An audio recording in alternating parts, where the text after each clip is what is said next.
എന്ത് കേട്ടാലും കൈയടിക്കാതെ അത് ദൈവവചനത്തിലുണ്ടോ എന്ന് പരിശോധിച്ച് സ്വീകരിക്കാനുള്ള ഒരു മനസ്സെങ്കിലും ഇനിയുള്ള കാലത്ത് ദൈവമക്കൾക്കുണ്ടാകണം എന്ന് ഒരപേക്ഷ നിങ്ങളോട് പറയുകയാണ്. എന്ത് കേട്ടാലും കൈയടിക്കും. ഞാൻ കഴിഞ്ഞ ദിവസം ഒരാൾ പറഞ്ഞു കേട്ടു, പൗലോസ് കപ്പൽ ഛേദത്തിൽ അകപ്പെട്ട കാര്യം പറഞ്ഞപ്പോൾ പുള്ളി പറഞ്ഞു, പൗലോസ് സ്വപ്നത്തിൽ പോലും വിചാരിച്ചതല്ല കപ്പലിന് അപകടം പറ്റുമെന്നും മെലിത്തെ വരുമെന്നും ഒക്കെ പറഞ്ഞു കേട്ടപ്പോൾ ഇവിടെ പലരും ഇരുന്നു അല്ലേലിയ എന്ന് പറഞ്ഞ് ഞാൻ കേട്ടു, ഇവിടെ ഇരുന്നാ കേട്ടെ.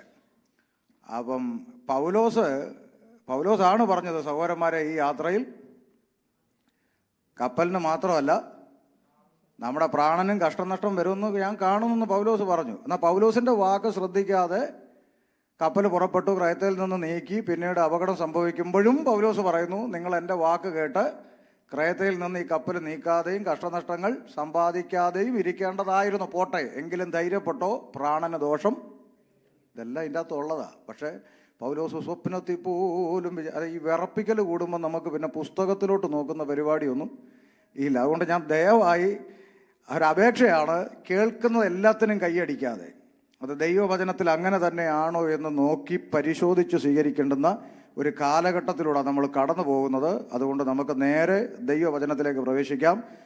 കർത്താവിൻ്റെ ദാസൻ ഓർപ്പിച്ച പോലെ ഇന്ന് പ്രാരംഭ ദിവസത്തിലെ പല ക്രമീകരണങ്ങളുള്ളത് കൊണ്ട് നമുക്ക് സമയം അല്പം പരിമിതമായിട്ടേ ഉള്ളൂ.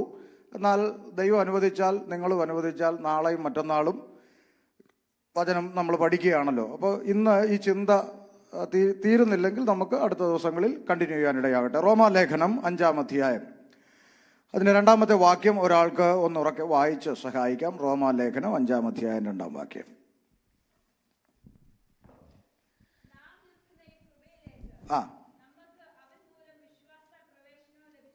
മതി. നാം നിൽക്കുന്ന ഈ കൃപയിലേക്ക് നമുക്ക് യേശുക്രിസ്തു മൂലം വിശ്വാസത്താൽ പ്രവേശനം ലഭിച്ചിരിക്കുന്നു എന്നാണ് വായിച്ചത്. അപ്പോസ്തലനായ പൗലോസ് റോമാ സഭയോട് സംസാരിക്കുമ്പോൾ ഇങ്ങനെ പറയുകയാണ്, നമ്മൾ ഒരു കൃപയിലാണ് നിൽക്കുന്നത്. അല്ലേ? അതെ, കൃപയിലാണ് നിൽക്കുന്നത്. നമ്മൾ ഒരുമിച്ച്, ഇത് ഒരു പഠനമാണല്ലോ, അതുകൊണ്ട് നമുക്ക് ഒരുമിച്ച് ചിന്തിക്കാം. പേടിക്കുകയൊന്നും വേണ്ട, ഞാൻ ഉപദ്രവകാരിയൊന്നുമല്ല. അതുകൊണ്ട് വളരെ സിമ്പിളായി നമ്മളിരുന്നാൽ നമ്മളെല്ലാ ടെൻഷനും മറന്നിട്ട് സന്തോഷത്തോടെ ഇരിക്കാൻ പറ്റുന്നൊരു സ്ഥലം ഉണ്ടെങ്കിൽ കർത്താവിൻ്റെ സന്നിധിയിലേ ഉള്ളൂ. അതുകൊണ്ട് വളരെ ഫ്രീ ആയിട്ട് നമ്മൾ ഇരിക്കാം. അപ്പോൾ ഇവിടെ പൗലോസ് പറയുകയാണ്, നാം നിൽക്കുന്ന ഈ കൃപയിലേക്ക് നമുക്ക് യേശുക്രിസ്തു മൂലം നമുക്ക് പ്രവേശനം സാധ്യമായി. ഒരു രൂപ ചെലവില്ല. നമുക്ക് സൗജന്യമായി ഈ കൃപയിലേക്ക് ദൈവം നമ്മളെ പ്രവേശിപ്പിച്ചു. അതുകൊണ്ടാണ് എഫേസ്യ ലേഖനം 2-ാം അധ്യായം 8-ാം വാക്യത്തിൽ സമാനമായി ചിന്ത, അതിൻ്റെ ഇണവാക്യം കിടപ്പുണ്ട്. എഫേസ്യർ 2:8, തീത്തോസ് 3:6 2 വാക്യങ്ങളിലും സമാനമായ ചിന്ത അതിനെ സ്ഥാപിക്കുന്ന ദൈവവചനം. നോക്ക്, കൃപയാലല്ലോ നിങ്ങൾ വിശ്വാസം മൂലം രക്ഷിക്കപ്പെടുക, അതിനും നിങ്ങൾ കാരണമല്ല, ദൈവത്തിന്റെ. അപ്പൊ ഇതിനെ ഉറപ്പിക്കുന്ന ഒരു വാക്യം നമ്മൾ ആദ്യം വായിച്ച വേദഭാഗത്തെ അടുത്ത വാക്യം കൊണ്ട് ഉറപ്പിക്കുന്നു. ഒരു രൂപ ചെലവില്ലാതെ സൗജന്യമായി ദൈവത്തിന്റെ കൃപയാൽ നമ്മൾ വിശ്വാസം മൂലം രക്ഷയുടെ അനുഭവത്തിലേക്ക് പ്രവേശിച്ചിരിക്കുന്നു. വളരെ കൃത്യമാണ്. ഇനി തീത്തോസിന്റെ ലേഖനം കൂടെ വായിക്കും, 3:6. അവിടെ വായിക്കുമ്പോൾ ഒന്നുകൂടി ഉറപ്പിക്കുന്ന നിലയിൽ, നാം അവന്റെ കൃപയാൽ നീതീകരിക്കപ്പെട്ടിട്ട് പ്രത്യാശപ്രകാരം നിത്യജീവന്റെ അവകാശികളായി തീരേണ്ടതിന്. അപ്പോ കൃപയാൽ, ദൈവത്തിന്റെ കൃപ നമുക്ക് ലഭിച്ചത് കൊണ്ടാണ് ഈ വിശ്വാസ ജീവിതത്തിലേക്ക് നമ്മൾ പ്രവേശിച്ചത് എന്നുള്ളതാണ്. അതിന് നമ്മുടെ കാരണമല്ല, നമ്മുടെ പുണ്യപ്രവൃത്തിയല്ല, ഒരു രൂപ നമ്മൾ ചെലവാക്കിയിട്ടില്ല, സൗജന്യമായിട്ടാണ് നമ്മൾ പ്രവേശിച്ചത്. എന്നാൽ ഈ പ്രവേശിച്ച അകത്തു വന്ന ദൈവമക്കൾക്ക് വളരെ ഗൗരവമായ ഉത്തരവാദിത്വങ്ങളുണ്ട്. നമ്മൾ മനസ്സിലാക്കണം. ദൈവസഭ എന്ന് പറയുന്നത് കുത്തഴിഞ്ഞ ഒരു പുസ്തകമല്ല. ദൈവസഭയ്ക്ക് വളരെ കൃത്യമായ പ്രമാണമുണ്ട്. നോക്കൂ, എന്താണ് ഈ ലേഖനങ്ങൾ എന്നുള്ളത് ഒരല്പം ഒന്ന് പശ്ചാത്തലത്തിലേക്ക് പോകാം. ഈ ലേഖനങ്ങൾ എന്താണ്, ഇത് ആരോടാണ് സംസാരിക്കുന്നത് എന്നൊന്ന് പഠിക്കണം. എന്നാലേ ഇതിൻ്റെ ഗൗരവം നമുക്ക് മനസ്സിലാകത്തുള്ളൂ. ഞാൻ ഈ വചനം പഠിക്കുന്നതിനോട് എനിക്ക് വലിയ ഇഷ്ടമാണ്. ബൈബിൾ കോളേജിൽ പോയി പഠിക്കാൻ പറ്റാത്തത് കൊണ്ട് വായിച്ചു പഠിക്കുക, ദൈവസേനയിലിരുന്ന് ധ്യാനിക്കുക തുടങ്ങിയ കാര്യങ്ങൾ വലിയ ഇഷ്ടമായതുകൊണ്ട് പിന്നെ ആരെന്ത് പ്രസംഗിച്ച് കേട്ടാലും ഞാൻ പോസ്റ്റ്മോർട്ടം ചെയ്ത് സ്വീകരിക്കാറുള്ളൂ, ഇതിനകത്തോട്ട് നോക്കും. അങ്ങനെ പഠിക്കാൻ ഇഷ്ടമായതുകൊണ്ട് ഒരു കാര്യം ഞാൻ നിങ്ങളോട് പറയാം. ഈ വിശ്വാസത്തിൽ, ഈ ദൈവകൃപയിൽ നാം നിലനിൽക്കണമെങ്കിൽ ദൈവത്തിൻ്റെ വചനത്തിലല്ലാതെ മറ്റൊന്നുകൊണ്ടും സാധ്യമല്ല. ഇനി ഒന്നുകൂടി കടത്തി പറഞ്ഞാൽ, പിശാച് പേടിക്കുന്ന ഒരായുധമുണ്ടെങ്കിൽ അത് ദൈവത്തിൻ്റെ വചനമാണ്. നമുക്കിന്ന് വചനം സെക്കൻഡറി ആയിക്കൊണ്ടിരിക്കുന്ന ഒരു കാലഘട്ടമാണ് അല്ലേ? നമ്മൾ എവിടെ എടുത്ത് നോക്ക്, നിങ്ങളുടെ പഴയ കാലവും ഇപ്പോഴത്തെ കാലവും കൂടെ ആ ആത്മീയത്തെ ഒന്ന് തുലനം ചെയ്ത് നോക്ക്. വചനം ഇന്ന് വളരെ സെക്കൻഡറി ആയി മാറിക്കൊണ്ടിരിക്കുക. അതിനേക്കാൾ ഉപരി മറ്റു പലതിനും പ്രാധാന്യം കൊടുത്ത് വചനം ഇങ്ങനെ പിറകിലേക്കായി, അവരുടെ വചനത്തെ പിറകിലെറിഞ്ഞ് കളഞ്ഞു എന്ന് പറയുന്ന പോലെയാണ് ഇങ്ങനെ വചനം സെക്കൻഡറി ആയി മാറിക്കൊണ്ടിരിക്കുന്ന ഒരു കാലഘട്ടം നമ്മൾ എത്തിക്കുക. പക്ഷെ ഒരു കാര്യം നമ്മൾ മനസ്സിലാക്കണം, നമ്മുടെ ആരുടെയും കഴിവ് കൊണ്ടും ചാട്ടം കൊണ്ടും തുള്ളിക്കളി കൊണ്ടൊന്നും പേടിക്കുന്നവനല്ല പിശാച്. പിശാച് പേടിക്കുന്ന ഒരായുധം ഉണ്ടെങ്കിൽ അത് ദൈവത്തിൻ്റെ വചനമേ ഉള്ളൂ. അത്ഭുതങ്ങളോ അടയാളങ്ങളോ വീര്യപ്രവൃത്തികളോ ഒന്നും ഞാനെതിരല്ല. പക്ഷെ ഇതൊന്നും കണ്ട് പിശാച് പേടിക്കുമെന്ന് നിങ്ങൾ ആരും പ്രതീക്ഷിക്കുകയും വേണ്ട. ഞാനതിന് വെറുതെ പറഞ്ഞു വിടാതെ ബൈബിളിൽ നിന്നുകൊണ്ട് പറയാം. സാക്ഷാൽ ദൈവമായ യേശുക്രിസ്തുവിൻ്റെ മുമ്പിൽ വന്ന് വെല്ലുവിളിച്ച ഒരു രംഗം കാണാം നമുക്ക്, അല്ലേ? പിശാച് വെല്ലുവിളിച്ചു. സൺഡേ ക്ലാസ്സിലെ കുഞ്ഞുങ്ങൾക്ക് അറിയുന്ന കാര്യമാണല്ലോ. എന്താ? 3 കാര്യം ആവശ്യപ്പെട്ടു. പറഞ്ഞേ നീ ദൈവപുത്രനാണെങ്കിൽ ഈ കല്ല് അപ്പാകാൻ കൽപ്പിക്കുക, അല്ലേ? ഓക്കെ. 2, പിന്നെ മുകളിൽ നിന്ന് താഴേക്ക് ചാടുക. ദൂതം, അത് വാക്യം കൊണ്ടാണ് വന്നത്. ദൂതന്മാർ വായിച്ചോളൂ, ഒന്നും പറ്റത്തില്ലെന്ന് പറഞ്ഞ് വാക്യം കൂടെ കൊണ്ടുവന്നു. 3, എന്നെ ഒന്ന് വീണ് നമസ്കരിച്ചാൽ ഈ ലോകവും ഇതിൽ കാണുന്ന സകല പ്രതാപങ്ങളും അങ്ങോട്ട് തരാം. അപ്പം ഇപ്പം പിശാച് യേശുവിൻ്റെ മുമ്പിൽ ഓഫർ വെക്കുക. നിങ്ങൾക്ക് മനസ്സിലാവുന്നുണ്ടോ? പിശാച് യേശുവിൻ്റെ മുമ്പിൽ ഓഫർ വെക്കുക. ആ ഓഫറിൻ്റെ അകത്തൊരു മർമ്മമുണ്ട്. ദൈവമക്കൾ മനസ്സിലാക്കണം, ഒരു മർമ്മം. ആ ഓഫർ, 3ാമത്തെ ഓഫർ എന്താണെന്ന്, നീ എൻ്റെ മുമ്പിൽ ഒന്ന് വീണ് നമസ്കരിച്ചാൽ ഈ ലോകം ഇതിൽ കാണുന്ന പ്രതാപങ്ങളൊക്കെ ഞാൻ അങ്ങോട്ട് തരാമെന്നാണ് പറയുന്നത്. ഇതിലെ സകല അധികാരവും ഞാൻ അങ്ങോട്ട് തരാം. ഒരു ഓഫർ യേശുവിൻ്റെ മുമ്പിൽ വെക്കുക. ആ ഓഫറിൻ്റെ അകത്ത് ഒളിഞ്ഞിരിക്കുന്ന ഒരു മർമ്മമുണ്ട്, ഒരു രഹസ്യമുണ്ട്. പറയട്ടെ, ഞാൻ നിനക്കിതെല്ലാം തരാം. അതിൻ്റെ അകത്തൊരു രഹസ്യമുണ്ട്, പറയാം. ഇതിലൊരു മറുവശം.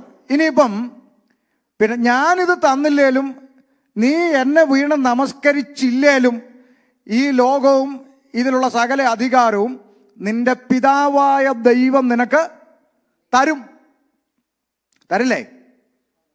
പിന്നീട് കൊടുത്തോ? നിങ്ങൾക്ക് അതുമായിട്ടൊരു ബന്ധമില്ലാത്ത പോലെ കൊടുത്തോ? സ്വർഗത്തിലും ഭൂമിയിലും സകല അധികാരവും എനിക്ക് പറഞ്ഞില്ലേ? ഇത് അതിനു മുമ്പുള്ള രംഗമായി പറയുന്നത്.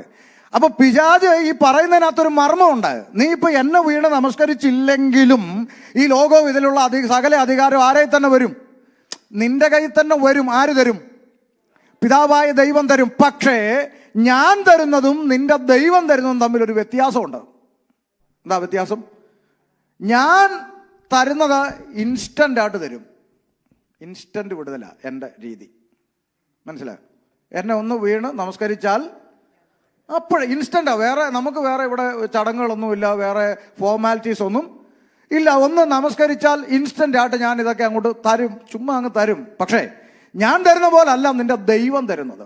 എന്താ? ഈ ഉപവാസം കഴിഞ്ഞ് നീ പരസ്യ ശുശ്രൂഷയ്ക്കിറങ്ങും, നീ ജനത്തോട് സംസാരിക്കും, പള്ളികളിൽ ഉപദേശിക്കും, പരീശന്മാരും പുരോഹിതന്മാരും നിനക്കെതിരാകും, ജനങ്ങൾ നിന്നെ പരിഹസിക്കും, നിനക്ക് ഈ അധികാരം എവിടെ നിന്ന് ചോദിക്കും, നീ തച്ചൻ്റെ മകനല്ലേ എന്ന് ചോദിക്കും, ഒടുവിൽ അവർ നിന്നെ എറിയുവാൻ കല്ലുകൾ എടുക്കും. ഇതെല്ലാം കഴിഞ്ഞിട്ട് അവർ നിന്നെ ഉപദ്രവിക്കും, നിന്റെ തലയിൽ മുൾക്കിരീടം വെക്കും, നിന്നെ അവർ അടിക്കും, ഒടുവിൽ ക്രൂശിൽ കൊണ്ടുപോയി ക്രൂശിച്ച് നിന്റെ വസ്ത്രം വരെ അവർ പകുത്തെടുത്ത് നിന്നെ ക്രൂരമായി ഉപദ്രവിച്ചു ക്രൂശിൽ നിന്നെ തറച്ച് നിന്നെ കൊല്ലും.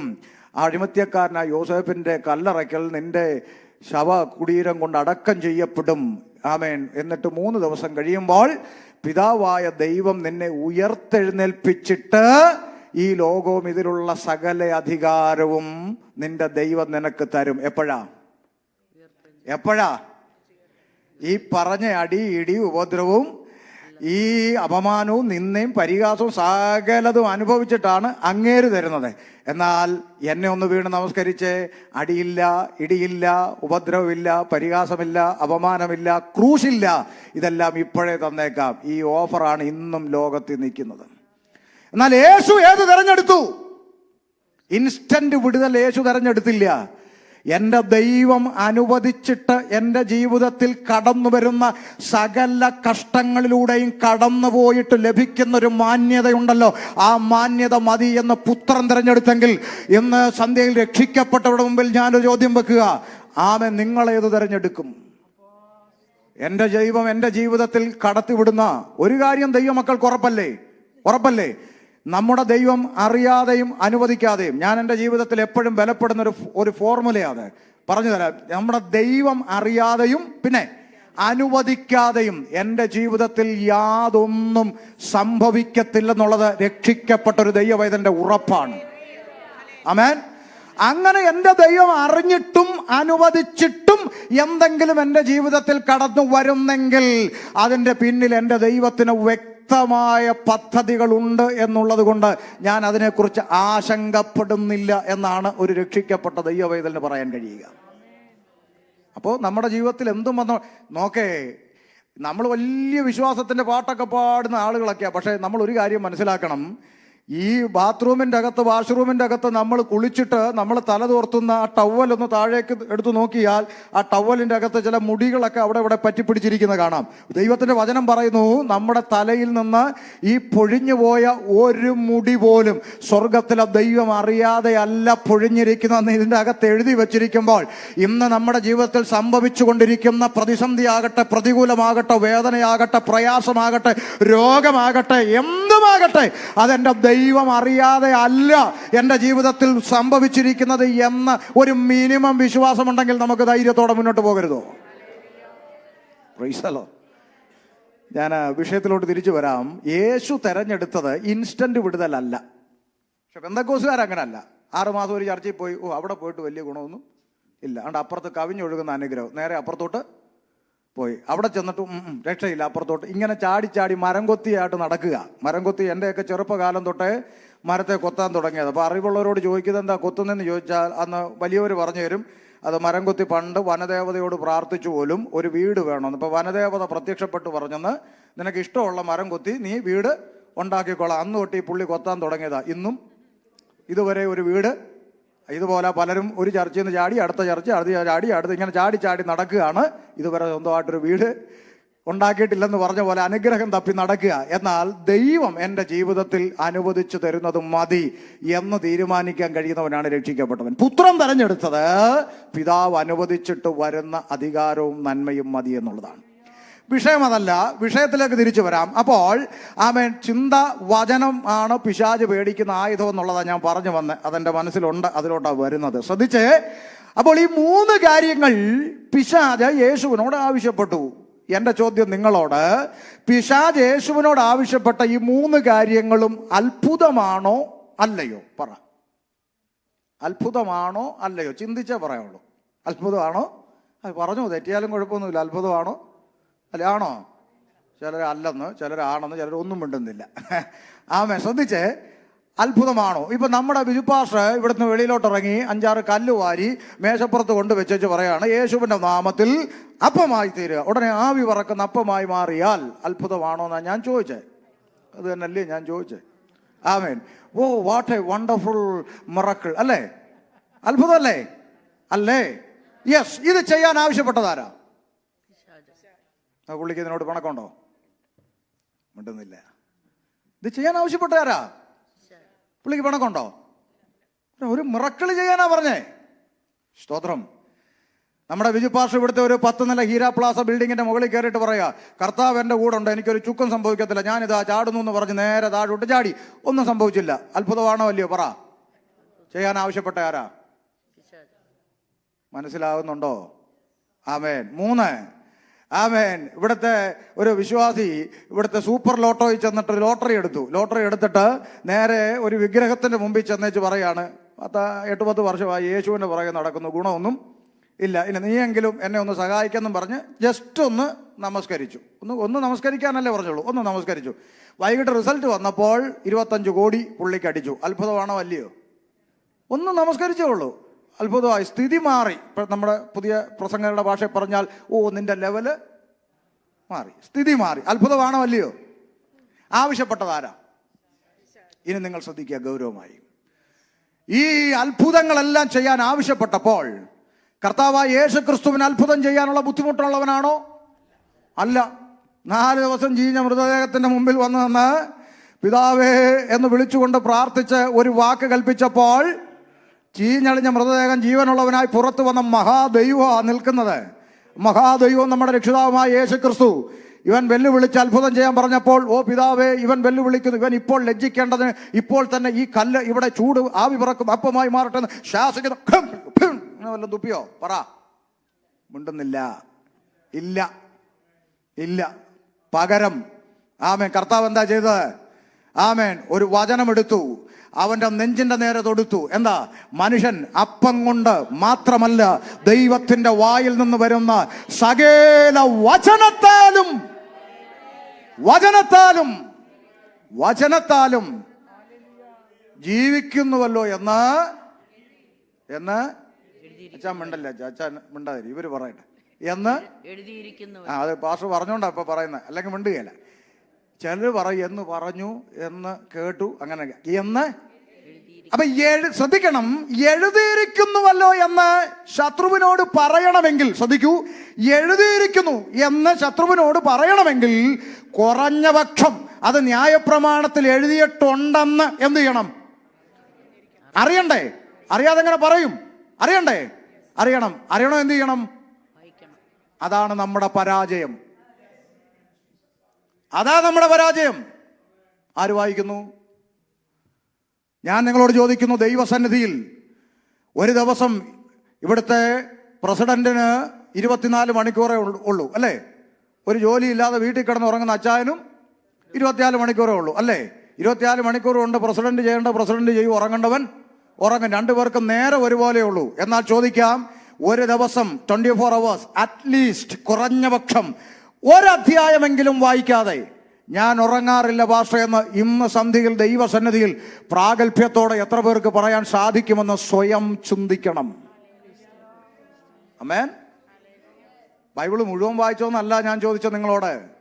അറ്റ്ലീസ്റ്റ് ഒരധ്യായമെങ്കിലും വായിക്കാതെ ഉറങ്ങിയിട്ടാണ് പ്രാർത്ഥനയ്ക്ക് വരുമ്പോൾ പരാതിക്കെട്ട് മുഴുവൻ ദൈവത്തോട് കാണുന്നില്ലേ, കേൾക്കുന്നില്ലേ, എന്നെ വേണ്ടായോ എന്നൊക്കെ ചോദിക്കുക. അപ്പൊ കുഴപ്പക്കാരനാരാ? പിന്നെ മനസ്സിലാകുന്നുണ്ടോ? ഒരധ്യായം അറ്റ്ലീസ്റ്റ് ഒരധ്യായം. പലരും ആരാധന കഴിഞ്ഞ് വീട്ടിൽ പോയാൽ പിറ്റേന്ന് അടുത്ത ഞായറാഴ്ച രാവിലെയാണ് ഒരു വെപ്രാളം, ബൈബിൾ തപ്പ് എവിടെ കൊണ്ട് വെച്ചെന്നൊരു പിടുത്തവും ഇല്ലല്ലോ എന്നും പറഞ്ഞു ആകെ ബഹളം വെപ്രാളം. അതിനിടയ്ക്ക് ഒരാഴ്ച പുസ്തകം നോക്കിയിട്ടില്ല, തൊട്ടിട്ടില്ല, വെപ്രാളമായി. അവസാനം ഗതികെട്ട് പാസ്റ്റർ വിളിച്ചോ, പാസ്റ്റർ പറയാം ഭാരപ്പെടണ്ട, ഇവിടെ ആരാധന കഴിഞ്ഞ് പോയപ്പോൾ അത് ഇതൊക്കെയല്ലേ യാഥാർത്ഥ്യങ്ങള്. ഒരധ്യായം പോലും വായിക്കാതെ ഉറങ്ങിയിട്ടാണ് രാവിലെ എഴുന്നേറ്റ് നമ്മൾ നമ്മുടെ പ്രോജക്റ്റുകൾ എഴുതി, ഇന്നത്തെ ആവശ്യങ്ങളെല്ലാം എഴുതി നേരെ ഒന്ന് സൈൻ ചെയ്തേരെ, അങ്ങോട്ട് കൊടുക്കുക, ഒപ്പിട്ടാരെ. ഇതിനു വേണ്ടി ഇരിക്കുന്നയാളല്ല ദൈവം. Praise the Lord. ദൈവത്തിന്റെ വചനത്തിന്റെ ഗൗരവം മനസ്സിലാക്കാൻ വേണ്ടി ഞാനൊന്ന് അടിസ്ഥാനമിട്ടെന്നേ ഉള്ളൂ. ഇനി അതിന് നിങ്ങൾക്ക് തെളിയിക്കുന്ന വാക്യം വേണോ? എഫേസ്യ ലേഖനം പഠിച്ചാൽ മതി.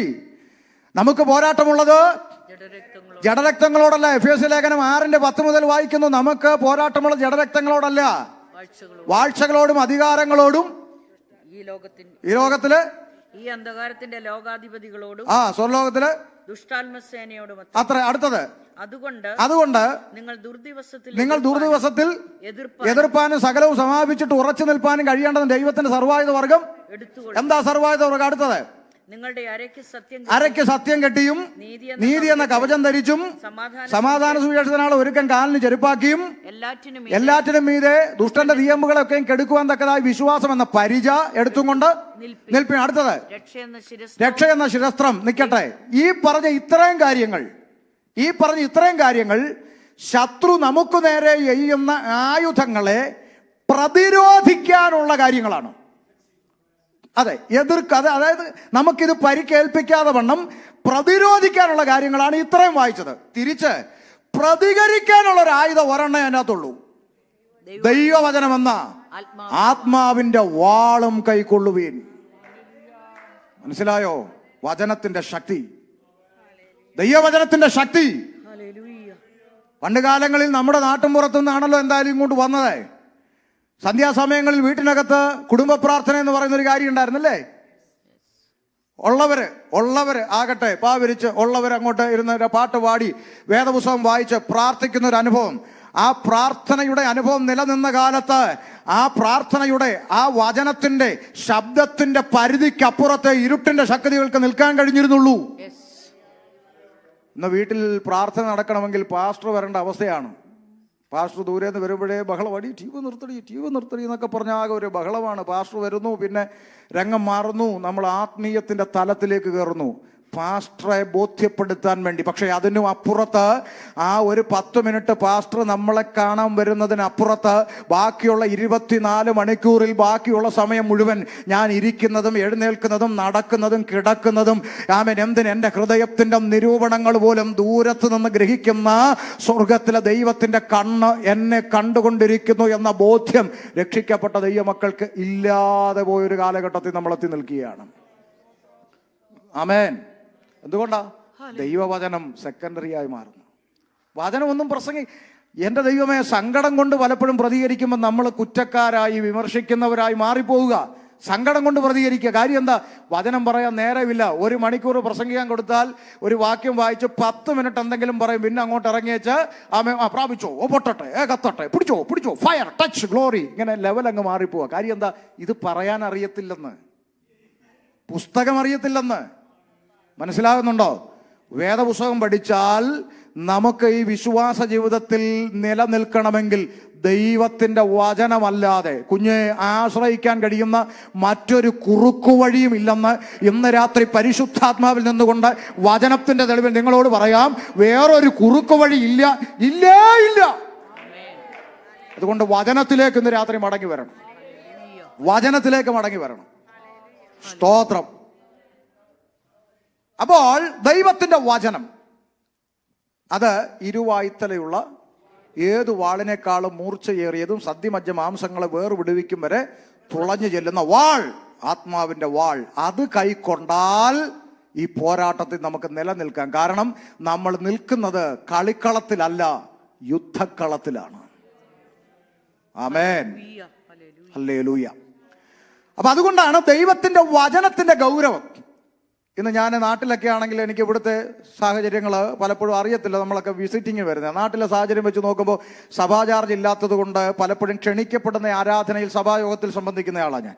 പലപ്പോഴും അങ്ങനെ പോകുന്ന സഭായോഗങ്ങളിൽ ഇരിക്കുമ്പോൾ മനസ്സ് വല്ലാതെ വിഷമിച്ചിട്ടുണ്ട്. എന്തുകൊണ്ടാണെന്നറിയാമോ? സഭായോഗത്തിൽ പോലും കാണാം സകല ചടങ്ങുകൾക്കും സമയമുണ്ട്. ലാസ്റ്റ് വന്നിട്ടൊരു ഡയലോഗുണ്ട്, സമയം പോയത് കൊണ്ട് നമുക്ക് വേഗത്തിലൊരു വാക്യം വായിച്ചുകൊണ്ട് വചനത്തിന് മാത്രം സമയമില്ല.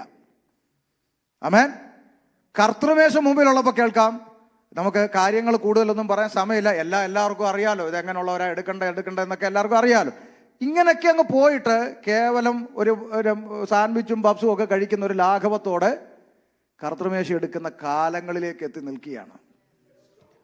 ദൈവ സാന്നിധ്യം നിറഞ്ഞു നിൽക്കുന്ന, പരിശുദ്ധാത്മാവിന്റെ സാന്നിധ്യം നിറഞ്ഞു നിൽക്കുന്ന ആത്മീയ അന്തരീക്ഷത്തിലൊക്കെ നമ്മളൊരു കർത്തൃമേശ എടുത്ത കാലങ്ങൾ പുറകോട്ടൊന്ന് തിരിഞ്ഞു നോക്കിയേ. ആ അനുഭവങ്ങളൊക്കെ ഒന്ന് ചിന്തിച്ചു നോക്കിയേ. അതൊക്കെ പോയിട്ട് നമ്മളിപ്പം സിമ്പിൾ, വളരെ പൗലോസ് ഭക്ഷണം കഴിക്കാനാണ് നിങ്ങൾക്ക് വീട്ടിലിരുന്നൂടെ എന്ന് ചോദിച്ചു. ഹല്ലേലൂയ. അപ്പൊ അങ്ങനെ ഒരു കാലത്തിലേക്ക് മാറാൻ കാരണം വചനം സെക്കൻഡറി ആയി മാറിപ്പോയി. ഇന്ന് രാത്രി ഞാൻ പ്രാരംഭത്തിൽ ദൈവാത്മാവിൽ നിങ്ങളെ പ്രബോധിപ്പിക്കുന്നത്, നാം ദൈവവചനത്തിന് 1ാം സ്ഥാനം കൊടുക്കുന്ന ഒരു ആത്മീയ തലത്തിലേക്ക് ഇന്ന് രാത്രി നിങ്ങൾ മടങ്ങി വരണമെന്നുള്ളതാണ് ഞാൻ പറയുന്നത്. ഞാൻ 22 വർഷം കൃപയാൽ ഈ വിശ്വാസ ജീവിതത്തിൽ ഇറങ്ങി നിലനിൽപ്പാൻ കർത്താവ് സഹായിച്ച എൻ്റെ അനുഭവത്തിൽ പ്രതികൂലങ്ങൾ, പ്രതിസന്ധികൾ, തലമേൽ മല ഇടിഞ്ഞു വീഴുന്ന പോലുള്ള പ്രതിസന്ധികൾ ജീവിതത്തിൽ ഏറ്റുവാങ്ങിക്കൊണ്ട് മുന്നോട്ട് പോകുന്ന ഒരു മനുഷ്യനാണ്. പക്ഷെ ഞാൻ ഇങ്ങനെ പറയാറുണ്ട്, നാട്ടിൽ പാലം കുലുങ്ങിയാലും കേളം കുലുങ്ങത്തിൽ എന്ന് പറഞ്ഞ പോലെ ഇവിടെ ഇതൊന്നും മാറ്ററല്ല, ഇവിടെ നിൽക്കും എന്ന് പറയാനുള്ള ധൈര്യം എന്താണെന്നറിയാമോ? ദൈവത്തിന്റെ വചനമകത്തുള്ളത് കൊണ്ടാണ്. ഇത് ഞാൻ നിങ്ങൾക്ക് പറഞ്ഞു തരിക. ദൈവത്തിന്റെ വചനം, ഈ വചനത്തിന് ഒന്നാം സ്ഥാനം കൊടുത്താൽ ഈ ലോകത്തിലെ ഒന്നിനും നിങ്ങളൊരു ചുക്കും ചെയ്യാൻ കഴിയത്തില്ല. അതിൻ്റെ അപ്പുറത്തൊരു കുറുക്ക് വഴിയില്ല, അതിൻ്റെ അപ്പുറത്ത് വേറൊരു പരിപാടിയുമില്ല. അതുകൊണ്ട് വചനത്തിലേക്ക് വരാം. അപ്പൊ ഇവിടെ ദൈവസഭയോട് ലേഖനത്തിലൂടെ പൗലോസ് ശ്ലീഹ സംസാരിക്കുന്നു. എന്താണ് ലേഖനത്തിന്റെ പശ്ചാത്തലം? ഒന്ന് ഓടിച്ചങ്ങ് പറയാം, കാരണം ഇവിടെ വിശ്വാസികളല്ലാത്തവരില്ലല്ലോ. അതുകൊണ്ട് ഞാൻ ലേഖനത്തിന്റെ പശ്ചാത്തലം വിവരിക്കുന്നില്ല, ഓടിച്ചു പറയാം. ആദിയിൽ ദൈവം ആകാശവും ഭൂമിയും സൃഷ്ടിച്ചു. ചരാചരങ്ങൾ, ഇഴജാതി, മൃഗജാതി, കന്നുകാലി, നാൽക്കാലി, പറവജാതി എന്നിങ്ങനെ അടുക്കടുക്കായി സൃഷ്ടിച്ചു. ഉൽപ്പത്തി. ശേഷം മനുഷ്യനെ സൃഷ്ടിച്ചു. മനുഷ്യൻ ഏകനായിരിക്കും നല്ലതല്ലെന്ന് പറഞ്ഞ ദൈവം തക്ക തുണയുണ്ടാക്കി കൊടുത്തു. കുടുംബജീവിതം സ്ഥാപിച്ചു. സന്തോഷത്തോടെ ദൈവത്തെ സേവിച്ച് മുന്നോട്ട് പോയി. എന്നാൽ സൃഷ്ടാവായ ദൈവത്തിങ്കിൽ നിന്ന് സൃഷ്ടിയായ മനുഷ്യനെ അകറ്റിക്കളയുവാൻ രംഗപ്രവേശനം ചെയ്ത ഇരുട്ടന്റെ ആത്മാവിന്റെ സ്വാധീനം നിമിത്തം മനുഷ്യൻ പാപത്തിൽ വീണു. പാപം മനുഷ്യന്റെ അകത്ത് പ്രവേശിച്ചു. ആമേൻ. വേദപുസ്തകം പറഞ്ഞു, ഏകനാൽ പാപവും പാപത്താൽ മരണവും ലോകത്തിൽ പ്രവേശിച്ചു. മനുഷ്യൻ പാപിയായി. മനുഷ്യൻ പാപത്തിൽ നിന്ന് പാപത്തിലേക്ക് മുന്നോട്ട് പോയ കാലയളവിൽ ദൈവം മനുഷ്യന്റെ മുമ്പിൽ ന്യായപ്രമാണം വെച്ചു കൊടുത്തു. നിങ്ങൾക്കെല്ലാം അറിയുന്ന കാര്യമാണ്, അവിടെ എങ്ങും വിവരിക്കുന്നില്ല. ന്യായപ്രമാണം ദൈവം മനുഷ്യന് കൊടുത്തതിന്റെ പിന്നിൽ പ്രധാനപ്പെട്ട രണ്ട് ഉദ്ദേശം ബൈബിളിൽ കാണാം. ഒന്ന്, തെറ്റെന്ത് ശരിയെന്ത് എന്ന് മനുഷ്യൻ തിരിച്ചറിയണമെങ്കിൽ മനുഷ്യന്റെ മുമ്പിൽ എന്ത് വേണം? നിയമം വേണം, അല്ലേ? ഇവിടെ ഈ രാജ്യത്തിന്റെ പ്രത്യേകത അങ്ങനല്ലേ? ഇവിടുത്തെ എല്ലാ നിയമവും കൃത്യമായിട്ട് അനുസരിച്ച് പോവുകയാണെങ്കിൽ ഒരു പ്രശ്നവും ഇല്ല. നിയമം അനുസരിച്ച് പോയാൽ വേറൊരു പ്രശ്നവുമില്ല. ഇവിടെ ആരും കഴുത്തിന് പിടിക്കുന്ന ഒരു പരിപാടിയില്ല. പക്ഷെ നിയമം പാലിച്ചില്ലെങ്കിൽ പ്രശ്നം. അവിടെ ഞാൻ ശ്രദ്ധിച്ചു, വണ്ടി ഓടിക്കുമ്പോൾ ഈ സ്റ്റോപ്പ് എന്ന് പറയുന്ന ഒരു സ്ഥലത്ത് എത്തുമ്പോൾ നമ്മുടെ നാട്ടിലെങ്ങാണോ ഇടത്തോട്ടും വലത്തോട്ടും നോക്കിയിട്ട് ഒറ്റ പോക്കങ്ങ് പോകും. ഇവിടെ ആണെങ്കിൽ വീല് പൂർണ്ണമായിട്ട് സ്റ്റോപ്പായിട്ട് പോകും. ഞാൻ ശ്രദ്ധിച്ചിട്ടുണ്ട് വണ്ടി ഓടിക്കുമ്പോൾ ആളുകൾ ചെയ്യുന്നത്. അപ്പോൾ നിയമം അങ്ങനെയാണ്. ഈ ബോർഡ് അവിടെ ഇല്ലായിരുന്നെങ്കിൽ നിങ്ങൾ അങ്ങനെ നിർത്തുമോ? ഇല്ല. ആ ബോർഡില്ലാത്ത എത്രയോ സ്ഥലമുണ്ട്, നമ്മൾ ഓടിച്ചു പോകുന്നുണ്ടല്ലോ. അപ്പോൾ നിയമം, തെറ്റും ശരിയും തിരിച്ചറിയണമെങ്കിൽ നമ്മുടെ മുമ്പിൽ ഒരു ലോ വേണം. അതുകൊണ്ട് എന്ത് ചെയ്യണം, എന്ത് ചെയ്യരുത്, എന്ത് ചെയ്തുകൂടാ, എങ്ങനെ ജീവിച്ചാൽ അനുഗ്രഹിക്കപ്പെടും, എങ്ങനെ ചെയ്താൽ ശപിക്കപ്പെടുമെന്ന് കാറ്റഗറി തിരിച്ചെഴുതി ഒരു കാറ്റലോഗ് എന്ന് വേണമെങ്കിൽ പറയാം ദൈവം മോശ മുഖാന്തരം മനുഷ്യന് കൊടുത്തു. ഇപ്പം നമ്മൾ കടയിൽ ചെന്ന് ഏതൊരു ചെറിയ സാധനം, വാച്ച്, പിന്നെ മൊബൈൽ, അത് എന്ത് മേടിച്ചാലും അതിൻ്റെ കൂടെ ഒരെണ്ണം കിട്ടും. യൂസേഴ്സ് മാനുവൽ, ഉപയോഗിക്കേണ്ടുന്ന വിധം. ഇതുപോലെ മനുഷ്യനെ സൃഷ്ടിച്ച സൃഷ്ടാവ്, നിർമ്മാതാവ്, സൃഷ്ടിയായ മനുഷ്യൻ എങ്ങനെ ആയിരിക്കണം, എങ്ങനെ ആയിരിക്കരുത്, എന്ത് ചെയ്യണം, എന്ത് ചെയ്യരുത്, എങ്ങനെ ജീവിക്കണം, എങ്ങനെ ജീവിക്കരുതെന്ന് വളരെ കൃത്യമായി എഴുതി മനുഷ്യന് കൊടുത്ത ഒരു പ്രമാണം. അതാണ് ന്യായപ്രമാണം. അതെന്തിനാ? തെറ്റും ശരിയും തിരിച്ചറിയുവാൻ. രണ്ടാമത്തെ ചിന്ത എന്ന് പറയുന്ന ഗൗരവമുള്ള ചിന്ത, ന്യായപ്രമാണം മനുഷ്യന് കൊടുത്തതിന്റെ പിന്നിലുള്ള പ്രധാനപ്പെട്ട ദൈവിക ഉദ്ദേശം, ആമേൻ, മനുഷ്യന്റെ അകത്ത് കയറിയ പാപമുണ്ടല്ലോ, ഈ പാപം മനുഷ്യൻ ചെയ്യുന്ന ഏതെങ്കിലും തരത്തിലുള്ള നേർച്ച, കാഴ്ച, പുണ്യ, പൂജ, ക്രിയാദികൾ കൊണ്ടൊന്നും, ഒന്നുകൂടെ പറയാം, മനുഷ്യന്റെ അകത്ത് കയറിയ ഈ പാപം മനുഷ്യൻ ചെയ്യുന്ന ഏതെങ്കിലും തരത്തിലുള്ള പുണ്യകർമ്മ, നേർച്ച, കാഴ്ച, ക്രിയാദികൾ കൊണ്ടൊന്നും അവൻ്റെ അകത്ത് കയറിയ പാപത്തിൽ നിന്ന് അവന് മോചനം ലഭിക്കത്തില്ലെന്ന് മനുഷ്യന് സ്വയം ബോധ്യപ്പെടാൻ വേണ്ടി പ്രമാണം കൊടുത്തു. മനസ്സിലായില്ല? ചിലർക്ക് മനസ്സിലായി, ചിലർക്ക് മനസ്സിലായില്ല. അതായത് നീ യാഗങ്ങൾ ചെയ്തോ, പൂജകൾ ചെയ്തോ, കർമ്മങ്ങൾ ചെയ്തോ, വഴിപാട് ചെയ്തോ, ഇതെല്ലാം ചെയ്യാനുള്ള അനുവാദം കൊടുത്തു. എന്തിനാ? ഇതെല്ലാം ചെയ്താലും നിന്റെ അകത്ത് കയറിയ പാപം നിന്റെ പ്രവൃത്തിയിലൂടെ നിനക്ക് നീക്കാൻ സാധിക്കത്തില്ലെന്ന് മനുഷ്യന് എന്ന് സ്വയം ബോധ്യപ്പെടുന്നു, അന്ന് മാത്രമേ വിശ്വാസത്താലുള്ളൊരു രക്ഷയുണ്ടെന്ന് പറഞ്ഞാൽ മനുഷ്യൻ അംഗീകരിക്കത്തുള്ളൂ. സൃഷ്ടിച്ചവൻ അറിയാം ഇവന്റെ പൊതു സ്വഭാവം എന്താന്ന്. ഇന്ന് നമ്മുടെ നാട്ടിൽ അങ്ങനെ മനുഷ്യൻ, ക്യാൻസർ വന്നിരിക്കുന്ന ഒരു അച്ചായനോട് നമ്മൾ എന്ന് പറയാം, അച്ഛാ, ചാക്കോച്ച, എന്നാ അടി സൂസമ്മേ, പിന്നെ ക്യാൻസർ ആണെന്ന് അറിഞ്ഞല്ലോ, വല്ലതും ചികിത്സ ഘട്ടം കഴിഞ്ഞെന്നൊക്കെയാണ് പറയുന്നു. ഞാനൊരു കാര്യം പറയട്ടെ, എന്നാ അപ്പുറത്തെ സഭയില്ലയോ, ഏത് വേണ്ട പ്രാർത്ഥിക്കുന്ന, അവിടെ 21 ദിവസം ഉപവാസം നടക്കുക, ദൈവദാസന്മാരൊക്കെ വരുന്ന രോഗികൾക്ക് വേണ്ടി പ്രാർത്ഥിക്കുന്നൊക്കെ അവർ, ഒന്ന് അങ്ങോട്ട് പോയാലോ എന്ന് ചോദിച്ചാൽ ചാക്കോച്ചൻ ആദ്യം പറയും, എവിടെ? പെന്തിക്കോസുകാരുടെ അടുക്ക. ഞാൻ എൻ്റെ കുടുംബം ഏതാണെന്ന് നിനക്കറിയാവോ? കുടുംബ പള്ളി ഏതാണെന്നറിയാവോ? ഞങ്ങളുടെ ശവക്കോട്ട ഏതാണെന്നറിയാവോ? വീട്ടിൽ എത്ര അച്ഛന്മാരുള്ള ഫാമിലി ആണെന്നറിയാവോ? പെന്തിക്കോസുകാരുടെ അടുക്ക തുള്ളാൻ, അതിലും നല്ലത് ഞാൻ ക്യാൻസർ വന്ന് പറയുന്ന ഡയലോഗുകളാണ്.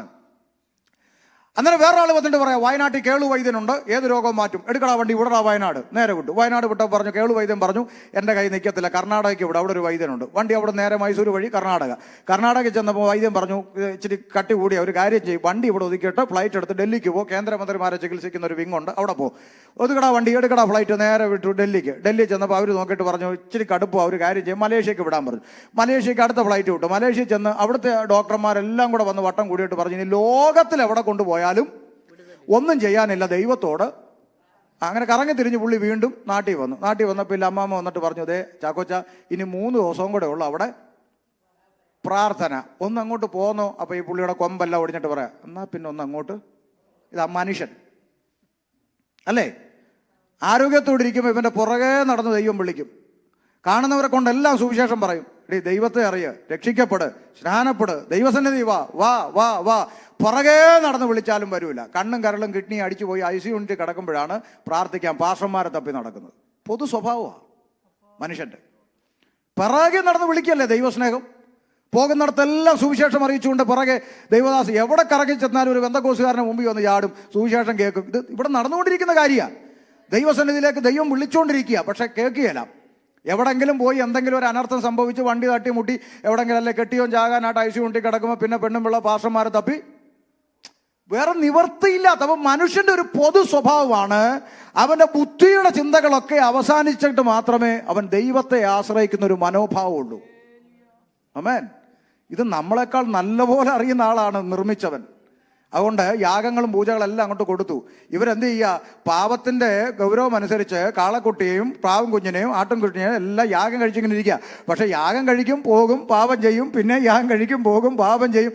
ഇതിൽ നിന്ന് പൂർണ്ണമായിട്ടൊരു മോചനം നടക്കുന്നില്ലെന്ന് ഒരുവിധം ഇസ്രായേലിന് മനസ്സിലായി. നമ്മുടെ നാട്ടുഭാഷ പറഞ്ഞാൽ ഒരുവിധം പഴുത്തു എന്ന് തോന്നിയപ്പോൾ തമ്പുരാൻ മോശയോട് പറഞ്ഞു, ഏകദേശം പഴുത്തിട്ടുണ്ട്, മരുഭൂമിയിൽ ഒരു സർപ്പത്തെ ഉണ്ടാക്കി ഉയർത്തിക്കോളാൻ പറഞ്ഞു. എന്തിനാ? പിടികിട്ടിയോ? ആമേൻ. സർപ്പത്തിന്റെ കടിയേറ്റ് അക്ഷരീക മരണത്തിലേക്ക് പോകുന്ന ആളുകൾ ഒരു നാണയത്തൊട്ട് കൊടുക്കാതെ, 1 കിലോമീറ്റർ നടക്കാതെ, ഒരു മെഴുകുതിരി കത്തിക്കാതെ, ഒരു വൈദ്യനെ കാണാതെ സൗജന്യമായി ഉയർത്തപ്പെട്ട സർപ്പത്തിലേക്ക് നോക്കിയാൽ അക്ഷരീക മരണം മാറി അവൻ അക്ഷരീക ജീവനിലേക്ക് വരും. വിശ്വാസത്താൽ. ദൈവം മോശയോട് പറഞ്ഞ ആ വാക്ക് കണ്ണും പൂട്ടി വിശ്വസിക്കാൻ തയ്യാറുള്ളവൻ ഉയർത്തപ്പെട്ടതിലേക്ക് നോക്കിയാൽ വിശ്വാസത്താൽ മരണം മാറി ജീവനിലേക്ക് വരും. ഇതെന്തിനാ ഈ ഡെമോ അവിടെ കാണിച്ചത്? യോഹന്നാന്റെ സുവിശേഷം 3-ാം അധ്യായത്തിൽ കർത്താവായ യേശു ക്രിസ്തു നിക്കോദിമോസിനോട് പറഞ്ഞു, മോശ മരുഭൂമിയിൽ താമ്രസർപ്പത്ത് ഉയർത്തിയതുപോലെ മനുഷ്യപുത്രൻ കാൽവരിയിൽ ഉയർത്തപ്പെടണം. എന്തിന്? അക്ഷരീക മരണത്തിലേക്ക് പോയവർ ഒറ്റ നോട്ടം കൊണ്ട് അക്ഷരീക ജീവനിലേക്ക് പ്രവേശിച്ചെങ്കിൽ ആത്മീക മരണമായിരിക്കുന്ന നരകത്തിന് അവകാശിയായിരിക്കുന്ന മനുഷ്യൻ ഉയർത്തപ്പെട്ട കാൽവരിയിലേക്ക് വിശ്വാസത്താൽ നോക്കിയാൽ ഒരു നാണയത്തൊട്ട് കൊടുക്കാതെ, 1 കിലോമീറ്റർ നടക്കാതെ, ഒരു മെഴുകുതിരി കത്തിക്കാതെ സൗജന്യമായി ആമേൻ നിത്യജീവനിലേക്ക് പ്രാപിക്കാൻ കഴിയുന്ന ഒരു മാർഗം കാൽവരിയിൽ ഉയർത്തപ്പെടുന്നു. വിശ്വാസത്താലുള്ള രക്ഷ. മനസ്സിലായോ? ചുമ്മാ നേരം പോക്കിന് എന്നാ പിന്നെ ബോറടിച്ചിരിക്കുവാണോ മോശ, എന്നാ പിന്നെ ഒരു പാമ്പിനെ ഉണ്ടാക്കുന്നൊന്നും ദൈവം നേരം പോക്കിന് പറഞ്ഞല്ല. ജനം തിരിച്ചറിയണം, കഴിവിൻ്റെ അപ്പുറത്തൊന്നാണ് ദൈവത്തിൻ്റെ കൃപ എന്നുള്ളതാണ്. അത് ബോധ്യപ്പെടാൻ വേണ്ടി ആമേൻ. നോക്ക്, അങ്ങനെ വിശ്വാസത്താലുള്ള രക്ഷയുടെ ഡെമോ മരുഭൂമിയിൽ അവതരിപ്പിക്കുന്നു. അതിനുശേഷം ദൈവത്തിൻ്റെ എനിക്ക് ബൈബിൾ വായിച്ചപ്പോൾ എനിക്ക് കൂടുതൽ ഇഷ്ടം തോന്നി. എന്നോട് പലരും ചോദിച്ചിട്ടുണ്ട്, എന്താ ഈ മുസ്ലിമിൽ നിന്ന് ഇങ്ങോട്ട് വരാൻ കാരണമെന്ന് ചോദിച്ചാൽ, ഞാൻ വിശ്വാസത്തിൽ വന്ന കാലം ഈ യാഥാർത്ഥ്യം മനസ്സിലാക്കാൻ വേണ്ടി മലയാളം ബൈബിളും മലയാളം ഖുറാനും വെച്ച് തമ്മിൽ പഠിച്ചൊരു കാലം ഉണ്ടായിരുന്നു. ഇത് രണ്ടും തമ്മിൽ ഇങ്ങനെ കമ്പാരിസൺ ചെയ്ത് പഠിച്ചാണ് ഞാൻ വിശ്വാസത്തിലേക്ക് വരുന്നത്. വരാൻ മുഖാന്തരമായത് എൻ്റെ സഹോദരിക്കുണ്ടായ ഒരു സൗഖ്യമാണ്. ആ സൗഖ്യം നിമിത്തമാണ് ഞാനിത് വായിക്കാൻ തുടങ്ങിയത്. അപ്പോൾ സൗഖ്യം കിട്ടിയോണ്ട് മാത്രം ഒരാളെ ദൈവം എന്ന് വിളിക്കാനൊന്നും മുസ്ലിമിൽ ജീവിക്കുമ്പോൾ പറ്റത്തില്ല. കാരണം അന്ന് ഞങ്ങളെ മദ്രസയിൽ തലച്ചോറി കുത്തിക്കയറ്റുന്നത് അത്ഭുതം എല്ലാവരും ചെയ്തിട്ടുണ്ട്, മോശം ചെയ്തിട്ടുണ്ട്, ഏലിയാവ് ചെയ്തിട്ടുണ്ട്, എലീശ ചെയ്തിട്ടുണ്ട്. ഇവരെല്ലാം ദൈവം എന്ന് വിളിക്കാൻ പറ്റുമോ? പറ്റത്തില്ല. അപ്പോൾ അത്ഭുതം കിട്ടിയോണ്ട് മാത്രം ഒക്കത്തില്ല. അപ്പോൾ ഇത് പഠിക്കുക. ഇങ്ങനെ പഠിക്കും തോറും ഈ ഖുർആൻ എടുത്ത് അങ്ങോട്ട് മാറ്റി വെച്ച് ഈ ബൈബിൾ ഇങ്ങനെ ചേർത്ത് പിടിക്കാൻ ഒരുപാട് കാരണങ്ങളുണ്ട്. അതിലൊരു കാരണം ഇതാണ്, ഇതിൻ്റെ സിസ്റ്റം.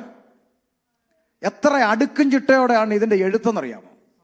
വളരെ കൃത്യമായി ഒരു വാക്യം, ഒരു വിഷയം ഒരിടത്ത് എഴുതിയിട്ടുണ്ടെങ്കിൽ അതിൻ്റെ കൃത്യമായ ഇണവാക്യം മറ്റൊരിടത്തുണ്ട്. അതാ ഈ പുസ്തകത്തിൻ്റെ പ്രത്യേകത. ഈ പുസ്തകത്തിൻ്റെ പ്രത്യേകത അത്.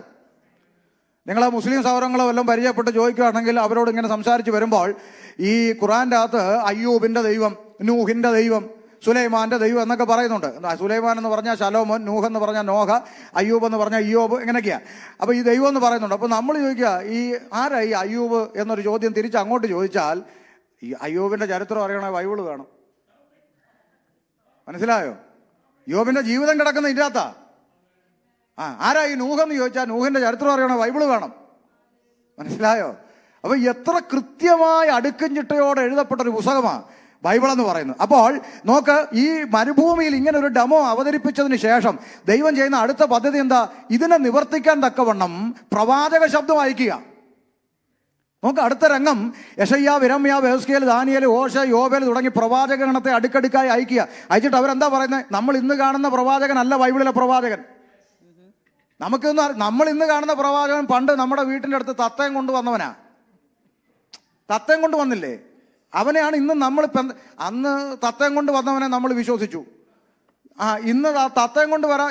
ഇന്ന് പിന്നെ നമ്മൾ വർഷത്തിലൊരു തത്തയായി മാറും. ഏതാ? ആണ്ടർതി യോഗത്തിന് ചീട്ട് കൊത്തിയെടുക്കുന്ന തത്തയായി നമ്മൾ മാറത്തില്ലേ? അതിൻ്റെ കാര്യം പറഞ്ഞ സ്തോത്രം. ഇതാ ഈ കാവാലത്തെ ഷമീറിനെ ഒന്നും വിളിക്കരുതെന്ന് പറയുന്നത്. വിളിച്ച ഇതാ പ്രശ്നം, ഉള്ളത് പറയും, ഇല്ലാത്തൊന്നും പറഞ്ഞുമില്ലല്ലോ. നമ്മൾ വർഷത്തിൽ ചീട്ട് കൊത്തിയെടുക്കുകയല്ലേ?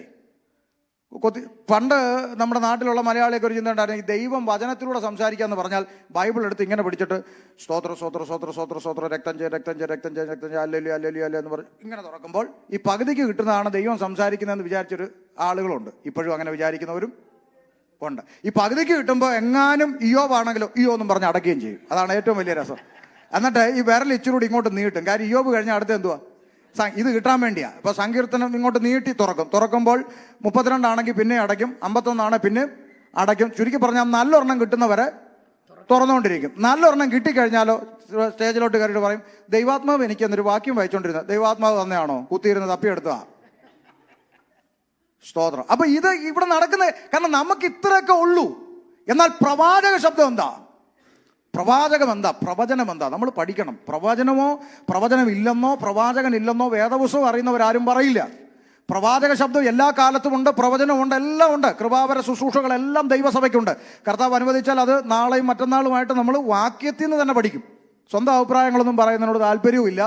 സ്വന്തം വ്യാഖ്യാനവും പരമാവധി എൻ്റെ പ്രസംഗത്തിൽ ഞാൻ ഉപയോഗിക്കാറും ഇല്ല. ഇതിനകത്ത് എഴുതിയിരിക്കുന്ന അങ്ങ് പറഞ്ഞാൽ മതി എന്നുള്ളത്. അപ്പൊ പ്രവചനം എന്താ? പ്രവാചകന്മാരുടെ ഡ്യൂട്ടി എന്താ? പ്രവാചകന്മാർ രംഗത്തിറങ്ങി എന്താ? ജനത്തിന്റെ ഇഷ്ടത്തിന് സംസാരിക്കുകയല്ല പ്രവാചകന്റെ ഉത്തരവാദിത്വം. ദൈവത്തിന്റെ ഇഷ്ടം ജനത്തോട് പറയാന്നുള്ളതാണ് പ്രവാചക ദൗത്യം. മനസ്സിലായോ? ആമേ. ഇന്ന് നമ്മുടെ ഒരു മനോഭാവം എന്താണെന്നറിയോ? ഞങ്ങൾക്ക് ഇഷ്ടപ്പെട്ടത് ദൈവം പറയണം. ഞങ്ങൾക്ക് ഇഷ്ടപ്പെട്ടത് ദൈവം പറയണം. നോ. നമുക്ക് ഇഷ്ടപ്പെട്ടത് ദൈവം പറയുന്ന രീതി അല്ല ബൈബിളിലെ ദൈവത്തിൻ്റെത്. ദൈവത്തിന്റെ ഇഷ്ടം നമ്മളോട് അറിയിക്കും. നീ മനസ്സ് വെച്ച് കേട്ട് അനുസരിച്ചാൽ ദേശത്തിലെ നന്മ അനുഭവിക്കും. മറുത്ത് മത്സരിച്ചാൽ വാളിനിരയായി തീരും. Praise the Lord. അതുകൊണ്ട് നമ്മുടെ ഇഷ്ടത്തിന് നമ്മളോട് പ്രവചിക്കുന്നതൊന്നും അല്ല പ്രവചനം. പ്രവാചകന്മാർ രംഗത്തിറങ്ങി. യെശയ്യാ പ്രവാചകൻ, ശ്രദ്ധിക്കൂ, യേശുക്രിസ്തു ജനിക്കുന്നതിന് പണ്ഡിതന്മാരുടെ കണക്കനുസരിച്ച് ഏകദേശം 700-ൽ പരം വർഷങ്ങൾക്ക് മുൻപ് വരിക യെശയ്യാ പ്രവാചകൻ. 700-ൽ പരം വർഷങ്ങൾക്ക് മുമ്പ് വന്നിട്ടൊരു ഒറ്റ പ്രവചനം എന്താ? ആമേൻ. കന്യക ഗർഭിണിയായ ഒരു മകന് എന്നാ പ്രവചനം എന്ന് പറഞ്ഞാൽ ഇതൊക്കെയാ പ്രവചനം അല്ലേ? 700 വർഷങ്ങൾക്ക് മുമ്പ് പറയാ കന്യക ഗർഭിണിയായ ഒരു ആര് പ്രസവിച്ചപ്പോ മോളായോ? അതാ പ്രവചനം. 700 വർഷം മുമ്പ് മോനെന്ന് പറഞ്ഞാൽ അത് മോനാ. ഇവിടെ ഒരുത്തൻ 6 മാസം വയറ്റിലുള്ളപ്പോ പറയും മോനാ കേട്ടോ, പ്രസവിച്ചപ്പോ മോളാ. പിന്നെ പുള്ളി ആ വഴി കറക്കി കുത്തുന്ന പരിപാടിയല്ലത്. 700 വർഷങ്ങൾക്ക് മുമ്പ് മകനെന്ന് പറഞ്ഞാൽ മകനാ. സ്തോത്രം. അത് കഴിഞ്ഞ് പ്രവാചക ശബ്ദത്തെ ഉറപ്പിക്കുവാൻ 300 വർഷം പിന്നിട്ടപ്പോൾ, അഥവാ യേശു ജനിക്കുന്നതിന് 400 വർഷം മുമ്പ്, യെശയ്യാവിന് 300 വർഷത്തിന് ശേഷം, ജനിക്കുന്നതിന് 400 വർഷം മുമ്പ് മീഖ കയറി വന്നേച്ച് പറയുക, യെശയ്യാവ് പറഞ്ഞ ആമേൻ രക്ഷകനുണ്ടല്ലോ, അവൻ ബത്ലഹേം എന്ന ഗ്രാമത്തിൽ എഫ്രാത്ത എന്ന വില്ലേജ് ജനിക്കുന്നതിന് വർഷങ്ങൾക്ക് മുമ്പ് ജനിക്കുന്ന പഞ്ചായത്തും വില്ലേജും വരെ പ്രവചിച്ചു വച്ചിട്ട് പ്രവചിച്ചതുപോലെ ലോകത്തിലേക്ക് ജനിച്ച ഒരുത്തനുണ്ടെങ്കിൽ ഇന്ന് സന്ധ്യയിൽ ഷമീർ പ്രസംഗിക്കുന്ന കർത്താവായ യേശു ക്രിസ്തു അല്ലാതെ മറ്റൊരുത്തനും ഭൂമിയിൽ അങ്ങനെ പറഞ്ഞിട്ടില്ല. ഹല്ലേലൂയ. പ്രവചിച്ച സ്ഥലത്ത് പ്രവചനാത്മാവിൽ. ഹല്ലേലൂയ. യേശുക്രിസ്തു ബത്ലഹേം എഫ്രാത്തയിൽ ജനിച്ചു. വേഗത്തിൽ പോകട്ടെ. 30 വയസ്സുവരെ അമ്മയപ്പന്മാർക്ക് കീഴടങ്ങി ജീവിച്ച് മാതൃക കാണിച്ച നല്ല കർത്താവ് 33ര തിരുവയസ്സിൽ സർവ്വമാനവരാശിയുടെയും പാപങ്ങൾക്ക് പരിഹാരം വരുത്തുവാൻ കാൽവരി ക്രൂശിലേക്ക് നടന്നു കയറി. കർത്താവ് നമുക്ക് വേണ്ടി, എനിക്കും നിങ്ങൾക്കും വേണ്ടി, ഞാനും നിങ്ങളും അനുഭവിക്കേണ്ടിയിരുന്ന നരകശിക്ഷ യേശുവിന്റെ മേലായി. ആമേൻ. വേദപുസ്തകം ഇങ്ങനെ പറയുന്നു, നമ്മുടെ സമാധാനത്തിനായുള്ള ശിക്ഷ അവന്റെ മേലായി. അവിടുത്തെ അടിപ്പിണരാൽ നമുക്ക് സൗഖ്യം വന്നിരിക്കുന്നു. നാം സൗഖ്യത്തോടിരിക്കേണ്ടതിന്, നാം സമാധാനത്തോടിരിക്കേണ്ടതിന് യേശു നമുക്ക് പകരം ക്രൂശിൽ യാഗമായി തീർന്നു. അരിമത്യക്കാരനായ യോസേഫിന്റെ കല്ലറയ്ക്കൽ യേശുക്രിസ്തുവിന്റെ ഭൗതിക ശരീരം അടക്കം ചെയ്തു. 3 ആണി കൊണ്ടോ കല്ലറ കൊണ്ടോ യേശുവിനെ ഒതുക്കി വെക്കാൻ കഴിഞ്ഞില്ല. സാക്ഷാൽ ദൈവമായതുകൊണ്ട് യേശുക്രിസ്തു മരണത്തെ ജയിച്ചു, ഉയർത്തെഴുന്നേറ്റു, പല പ്രവണ ശിഷ്യന്മാർക്ക് പ്രത്യക്ഷനായി. സ്വർഗാരോഹണം ചെയ്യും മുമ്പ് തന്റെ ശിഷ്യന്മാർക്ക് ഒരു അന്ത്യകൽപ്പന കൈമാറി. കൽപ്പന നിങ്ങൾക്കറിയാം, നിങ്ങൾ പുറപ്പെട്ടു പോയി സകല സൃഷ്ടികളോടും സുവിശേഷം അറിയിക്കണം. അതുകൊണ്ടാണ് ഇവരൊക്കെ പോയി കിടന്ന് കഷ്ടപ്പെടുന്നത്. കർത്താവിൻ്റെ കൽപ്പന ആയതുകൊണ്ടാണ്. ഞങ്ങളൊക്കെ തെരുവിൽ നിൽക്കുന്നത് കർത്താവിൻ്റെ കൽപ്പന ആയതുകൊണ്ടാണ്. ആമേൻ. ഞങ്ങൾക്കൊന്നും ഇപ്പോഴത്തെ ഈ ആധുനിക ട്രെൻഡ് അറിയാത്തവരാണെന്നൊന്നും നിങ്ങൾ തെറ്റിദ്ധരിക്കരുത്. ആമേൻ. 22 വർഷമായി ഞാൻ ഇതിൻ്റെ അകത്തെ സകല സൂത്രങ്ങളും അറിയാവുന്നൊരു മനുഷ്യനാണ് ഞാൻ. ഇവിടെ നിന്നുകൊണ്ട് ഇപ്പോൾ ഒരു 10 മിനിറ്റിൽ നിങ്ങളെ ഏറിലാക്കാൻ എനിക്കറിയാം. അറിയാം, സ്പ്രിങ്ങിലാക്കാൻ അറിയാം. പക്ഷെ ഇതിനെല്ലാം കണക്ക് കൊടുക്കേണ്ട ഒരു ദിവസമുണ്ട്. മനസ്സിലായോ? ഇതിനെല്ലാം കണക്ക് കൊടുക്കും. അന്ന് കല്ലും നെല്ലും തിരിയും. കർത്താവേ, ഞങ്ങൾ നിന്റെ നാമത്തിൽ വലിയ കാര്യങ്ങളെ ചെയ്തു, ഭൂതത്തെ പുറത്താക്കി, വീര്യപ്രവൃത്തി ചെയ്തു എന്നൊക്കെ ഭയങ്കര ഡയലോഗ് അടിക്കുമ്പോൾ കർത്താവ് പറയും, ആരാ? മനസ്സിലായില്ലല്ലോ. ഞാൻ നിങ്ങളെ ഒരു നാളും പൊക്കോളാൻ പറയുന്ന ഒരു സമയമുണ്ട്. ആമേൻ. അന്ന് ഈ അത്ഭുതം കണ്ടുകൊണ്ട് നിന്ന ആളുകളൊക്കെ വേണേ സാക്ഷ്യം പറയും, ഞാൻ അവിടെ സ്പോട്ടിലുണ്ടായിരുന്നു കർത്താവേ, എൻ്റെ കണ്ണുകൊണ്ട് ഞാൻ. നീയും പൊക്കൂ, നിന്നെ അറിയത്തില്ല. ആമേൻ. ഇതൊന്നും പറഞ്ഞുകൊണ്ട് അങ്ങോട്ട് ചെല്ലാൻ പറ്റുകയില്ല. ദൈവവചനത്തിങ്കിലേക്ക് ഒരു മടങ്ങി വരവുണ്ടാകണം. ഹല്ലേലൂയ. അപ്പോ പലതവണ ശിഷ്യന്മാർക്ക് പ്രത്യക്ഷനായി അന്ത്യകൽപ്പന കൊടുത്തിട്ട് ഒലിവുമലയിൽ നിന്ന് കർത്താവ് സ്വർഗാരോഹണം ചെയ്യുമ്പോൾ ദൂതസംഘം ഇറങ്ങി വന്ന് ശിഷ്യന്മാരിങ്ങനെ കണ്ണുകൾ ഉയർത്തി നിൽക്കുമ്പോൾ പറയുക, പ്രവൃത്തി 1:11, ഗലീല പുരുഷന്മാരെ, നിങ്ങൾ ആകാശത്തിലേക്ക് നോക്കി നിൽക്കുന്നത് എന്താ? നിങ്ങളെ വിട്ട് സ്വർഗാരോഹണം ചെയ്ത ഈ യേശുവിനെ സ്വർഗത്തിലേക്ക് പോകുന്നവനായി നിങ്ങൾ കണ്ടതുപോലെ തന്നെ അവൻ വീണ്ടും വരുമെന്ന് പറഞ്ഞു. അത് കേട്ടിട്ട് ആർക്കും വലിയ സന്തോഷമില്ല. അതാണ് ആ കാലത്തിൻ്റെയും ഈ കാലത്തിൻ്റെയും വ്യത്യാസം. ഞാനൊക്കെ രക്ഷിക്കപ്പെട്ട കാലം പ്രസംഗം കേൾക്കാൻ പോവും, ഓടി നടന്നു പോവും. കൺവെൻഷൻ ഉണ്ടെങ്കിൽ അവിടെ കർത്താവിൻ്റെ ദാസന്മാരെ പോലുള്ള ദൈവദാസന്മാർ എഴുന്നേറ്റ് നിന്നുകൊണ്ട് നമ്മുടെ കർത്താവിൻ്റെ കാഹളം മുഴങ്ങാൻ ഇതാ കാലമായി എന്നൊക്കെ പറഞ്ഞാൽ പിന്നെ ഒരു 10 മിനിറ്റ് പ്രസംഗിക്കാൻ പറ്റത്തില്ല. അന്തരീക്ഷം മാറും, ജനം ആത്മാവിലാകും, അന്യഭാഷയിൽ ആരാധിക്കും. അത് കഴിഞ്ഞ് പിന്നെ പ്രസംഗം നടക്കണേ കുറച്ച് സമയമെടുക്കും. ഇന്നിപ്പോൾ യേശു വരുന്നു എന്ന് പറഞ്ഞിട്ട് വായി കമ്പിട്ട് കുത്തിയാൽ ഒരു സ്വോത്രം. ഇനി എങ്ങാനും വന്നാലോ എന്നുള്ള പേടിയാ ചിലരുടെ ഇരിപ്പ് കണ്ട. ആമേൻ. മനസ്സിലാകുന്നുണ്ടോ വ്യത്യാസം? കർത്താവ് വരുന്നെന്ന് കേൾക്കുമ്പോഴൊന്നും പ്രത്യാശയില്ല. പകരം ഒന്ന് മാറ്റി പറഞ്ഞു നോക്കെ. ഇന്ന് രാത്രി കാലം ചിലതിൻ്റെ ജീവിതത്തിൽ ചിലത് സംഭവിക്കാൻ പോകുന്നു. ആരോടൊക്കെയോ ഇങ്ങനെ ഒന്ന് റിപ്പീറ്റ് പറഞ്ഞാൽ മതി. സ്തോത്രം. എനിക്കിപ്പോഴും മനസ്സിലാകാത്തൊരു കാര്യമുണ്ട്. സത്യസന്ധമായി നിർമ്മല മനസാക്ഷിയോടെ പറയാം, എനിക്കിപ്പോഴും മനസ്സിലാകാത്തൊരു കാര്യമുണ്ട്. ഇവർക്കെല്ലാം ഡി ഡി ഡി എന്നൊരു തുടങ്ങുന്നൊരു പേരെന്നെ കാണിക്കുന്നു. അപ്പോൾ ഒരു ഡി എഴുന്നേറ്റു. ഞാൻ ആ ഡി. പിന്നെ അങ്ങോട്ട് ചോദിക്കുന്നത് നിങ്ങളുടെ വീട്ടിൽ എത്ര പേരുണ്ട്? അതെന്താ ഈ പരിശുദ്ധാത്മാവിന് അറിയത്തില്ലേ? എനിക്ക് ഇപ്പോഴും മനസ്സിലാകാത്തൊരു കാര്യം. ഡി മാത്രമേ ആത്മാവിന് വെളിയുള്ളൂ. പിന്നെ എത്ര പേരുണ്ട്, അവരെ പിന്നെ എന്ത് ചെയ്യുന്നു, പിന്നെ ഭർത്താവിൻ്റെ പേരെന്ത്, ജോലി എന്ത്, ഇതൊന്നും ആത്മാവിന് അറിയത്തില്ല. ഇതെല്ലാം അവൾ പിന്നെ ഇങ്ങോട്ട് പറഞ്ഞു കൊടുത്തു കഴിയുമ്പോൾ പറയും, അടുത്ത മാസം ഒരു വലിയ വിടുതൽ. എന്ത് വട്ടാണോ ഈ കാണിക്കുന്നതെന്ന് എനിക്ക് ഇതുവരെ പിടികിട്ടിയിട്ടില്ല. പിന്നെ വേറെ ചില പറയും, ആരോടൊക്കെയോ ദൈവം, ആരോടൊക്കെയോ ശക്തമാണ്. ആരോട്? അത് ഏത് ആത്മാവാണെന്നും എനിക്കിതുവരെ. ഏതോ ഒരാളോട് ദൈവം സംസാരിക്കും. യേശു കാട്ടത്തിയുടെ ചവിട്ടി വന്നിട്ട് ഇവിടെ ഏതോ ഒരു മരത്തിൽ ആരോ എന്നെ കാത്തിരിപ്പുണ്ടെന്ന് തോന്നുന്നു. ആരെങ്കിലും ഉണ്ടോ? ഇറങ്ങിവാണ്. ഉണ്ടോ? യേശു ലേലം വിളിച്ചതായിട്ടൊന്നും ഞാൻ കണ്ടിട്ടില്ല സത്യമായിട്ടും. ഇരുന്ന മരത്തിന്റെ കീഴെ എത്തി മേലോട്ട് നോക്കി ഒറ്റ വിളിയാ, സക്കായേ ഇറങ്ങി വാ. എന്നാ ദൂത ഇങ്ങനെ പറ. സ്തോത്രം. അല്ല, ഉണ്ടോ? ഉണ്ടോ? ലേലം വിളിയ. നിങ്ങൾ ഇപ്പം ഇതെല്ലാം കേൾക്കുമ്പോൾ നിങ്ങൾ ചിരിക്കുകയും ചെയ്യും.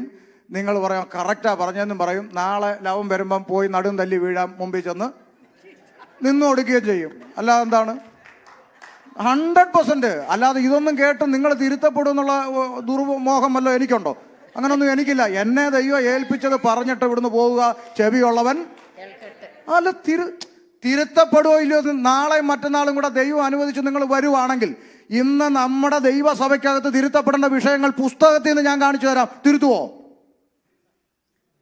സ്തോത്രം. ദൈവമക്കളെ, നമ്മൾ വിചാരിക്കുന്ന പോലെ ഒന്നും അല്ല കാര്യങ്ങൾ. ആമേൻ. ഒരു പാവപ്പെട്ട സഹോദരിയെ പിടിച്ച് തള്ളി തള്ളി തള്ളി തള്ളി തള്ളി തള്ളി തള്ളി ഈ സഹോദരിയാണ് വീഴാതിരിക്കാൻ മാക്സിമം ബലം പിടിച്ച് നിൽക്കുക. എന്നിട്ട് ഇവൻ ആചാനബാഹുവായ മനുഷ്യനല്ലേ, ഇവൻ തലയെ പിടിച്ച് തള്ളി തള്ളി ലാസ്റ്റ് ഒറ്റ തള്ളു കൊടുത്തു. നേരെ സ്റ്റേജ്, നാട്ടിലെ കാര്യം, സ്റ്റേജിന്റെ കോർണറിലെ പലകയുണ്ടല്ലോ, സ്റ്റേജിന്റെ കോർണറിലെ പലകയിൽ നടു വന്ന് ഇടിച്ചിട്ട് കിടപ്പിലായി പോയി. അറിയാമോ? പരിശുദ്ധാത്മാവ് ചെയ്യോ ഇത്? ചുമ്മാ വീട്ടിൽ നിന്ന് വീഴാൻ വേണ്ടി മെനക്കെട്ട് വരുന്ന പെണ്ണുങ്ങൾ ആണേ, തള്ളി അങ്ങിടുക, നടുവ് തല്ലി കിടക്കുന്നതോട് വീണ്.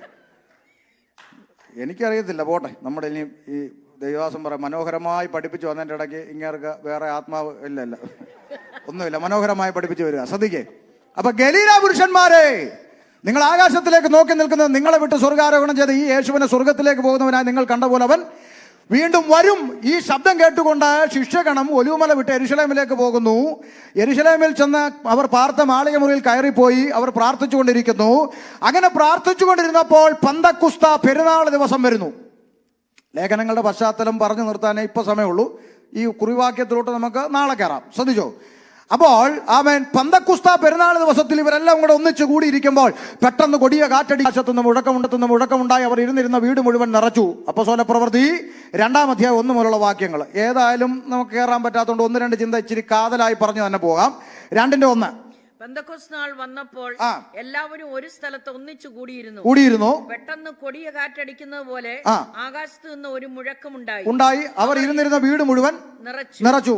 അഗ്നിജ്വാല പോലെ വളർന്നിരിക്കുന്ന നാവുകൾ അവർക്ക് പ്രത്യക്ഷമായവർ ഓരോരുത്തരുടെ മേൽ പതിഞ്ഞു. ഒരു ചോദ്യം നിങ്ങളോട്, അഗ്നിജ്വാല പോലെ വളർന്നിരിക്കുന്ന പരിശുദ്ധാത്മാവെന്നാണോ നിങ്ങളുടെ പുസ്തകത്തിൽ, അതോ നാവെന്നാണോ? പറ, പുസ്തകത്തിൽ എന്താന്ന് പറഞ്ഞാൽ മതി. ആണ്. പരിശുദ്ധാത്മാവിനെയാണോ തീയോട് ഉപമിച്ചോ, നാവിനെയാണോ? പറ, വായിച്ചിട്ട് പറ. നാവിനെ അല്ലേ? നീ പരിശുദ്ധാത്മാവ് തീയാന്ന് പറഞ്ഞ് നടക്കുന്ന എവിടുന്ന്? നാവിനെയാണ് അഗ്നിജ്വാല പോലെ പിളർന്നിരിക്കുന്ന പരിശുദ്ധാത്മാവെന്നല്ല, അഗ്നിജ്വാല പോലെ പിളർന്നിരിക്കുന്ന നാവ് എന്നാണ് ഞാൻ വായിച്ച പുസ്തകത്തിൽ. അങ്ങനെ ഇത് ഇവിടെയോ അങ്ങനെയാണെന്നാണ് എൻ്റെ വിശ്വാസം. പരിശുദ്ധാത്മാവ് തീയാന്ന് പറഞ്ഞ് ഇപ്പൊ ഇവന്മാരെല്ലാം തീയുടെ പുറകെയാണ്.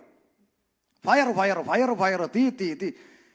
ഞാൻ ചോദിക്കട്ടെ, പരിശുദ്ധാത്മാവിനെ പ്രാവിനോട് ഉപമിച്ചിട്ടുണ്ടല്ലോ, കൃത്യമായി നേരിട്ട് ഉപമിച്ചേക്കും അല്ലേ? പരിശുദ്ധാത്മാവ് പ്രാവെന്ന പോലെ അവന്റെ മേൽ ഇറങ്ങുന്നത് കണ്ടു. ഓ, ശക്തിയോടെ പ്രാവ് എന്നെന്താ പറയാത്ത? ഈ ഫയർ എന്ന് മാത്രം പറയുന്നത്, പ്രാവ് എന്നെന്താ പറയാത്ത? ഓ, ഇപ്പോൾ തന്നെ നിങ്ങളുടെ മേൽ വെള്ളങ്ങളും മറ്റും വ്യാപരിക്കുന്നു. വെള്ളത്തോട് ഉപമിച്ചിട്ടുണ്ടല്ലോ. വെള്ളം എന്താ പറയാത്ത? അപ്പൊ തീയുടെ വക്താക്കളാണ് ദൈവസഭയ്ക്കകത്ത് തീയിടാൻ ശ്രമിക്കുന്നത്. ഇനി അവരതിനു വേണ്ടി എടുക്കുന്ന മറ്റൊരു വാക്യമുണ്ട്. എന്താണെന്നറിയാമോ? യോഹന്നാൻ സ്നാപകൻ വിളിച്ചു പറഞ്ഞു, എന്റെ പിന്നാലെ ഒരു വരുന്നുണ്ട്, അവന്റെ ചെരുപ്പിന്റെ വാറഴിപ്പാൻ ഞാൻ യോഗ്യനല്ല. ഞാൻ നിങ്ങളെ വെള്ളം കൊണ്ട് സ്നാനം കഴിപ്പിക്കുന്നു, അവനോ നിങ്ങളെ പരിശുദ്ധാത്മാവ് കൊണ്ടും തീ കൊണ്ട് സ്നാനം കഴിപ്പിക്കും. ഈ പെന്തക്കോസ്തുകാരുടെ പൊതുവേ ഉള്ളൊരു പ്രശ്നം, മുമ്പും പുറവും വായിക്കുകയല്ല, നടുക്കുള്ളത് വരയിട്ട് വെക്കുക. പ്രശ്നം അവിടെയാണ്. മുമ്പും പുറവും വായിക്കുകയല്ല. കഴിഞ്ഞ ദിവസം ഒരു വിഷയം ഞാനിങ്ങനെ മറുപടി പറയേണ്ടി വന്നു. ദൈവരാജ്യം വചനത്തിലല്ല ശക്തിയിലാകുന്നു പറയും. എൻ്റെ തൊട്ട് മുകളിൽ നോക്കിക്കഴിഞ്ഞാൽ അറിയാം, ചീർത്തിരിക്കുന്നവരുടെ വാക്കുകളിലല്ല ദൈവരാജ്യം എന്നാണ് അവിടെ എഴുതിയിരിക്കുന്നത്. മുകളിലും വായിക്കുകയല്ല, താഴെയും വായിക്കുകയല്ല, വചനത്തിലല്ല എന്ന് പറഞ്ഞ് ഒരു കാച്ചലങ്ങട് കാച്ചി ജനങ്ങൾക്ക് കൺഫ്യൂഷൻ ഉണ്ടാക്കാതെ പോരെ. നമ്മൾ മറുപടി പറഞ്ഞപ്പം വിമർശിക്കുന്നവനായി. എന്ത് ചെയ്യാൻ പറ്റും? പറ. അപ്പോൾ മുമ്പും പുറങ്ങ് വായിക്കണം. താഴേക്ക് വായിക്കുമ്പോൾ യോഹന്നാൻ സ്നാപകൻ പറഞ്ഞ അതേ വിഷയത്തിന്റെ താഴോട്ട് വായിക്കുമ്പോൾ ഇപ്പോൾ തന്നെ വൃക്ഷങ്ങളുടെ ചുവട്ടിൽ കോടാലി വെച്ചിരിക്കുന്നു. കോടാലി വെക്കുന്നത് എന്താ? രക്ഷയല്ല, ന്യായവിധിയാ. താഴേക്ക് വായിക്കുമ്പോൾ പറയാണ്, അവൻ വീശും, അവന്റെ കയ്യിൽ വീശുമുറം ഉണ്ട്, അവൻ വീശും, കളമുറ്റും വെടിപ്പാക്കും, നല്ലത് വേർതിരിക്കും, ആകാത്തത് അവൻ അവൻ അവൻ തീയിലിട്ട്. അപ്പൊ നിങ്ങൾ ശ്രദ്ധിച്ചു കേൾക്കണം ഞാൻ പറയുന്നത്. എന്റെ പിന്നാലെ ഒരുവൻ വരുന്നുണ്ട്. ആരാ? യേശു ക്രിസ്തു. അവൻ നിങ്ങളെ, ഇവിടെ യോഹന്നാൻ അഡ്രസ് ചെയ്യുന്ന നിങ്ങൾ ആരാണ്? പറ. സഭയാണോ? സഭയാണോ? ആണോ? എന്താ സഭ? രക്ഷിക്കപ്പെട്ടവരുടെ കൂട്ടം. ഒരുത്തൻ രക്ഷിക്കപ്പെടണമെങ്കിൽ മിനിമം എന്ത് വിശ്വസിക്കണം?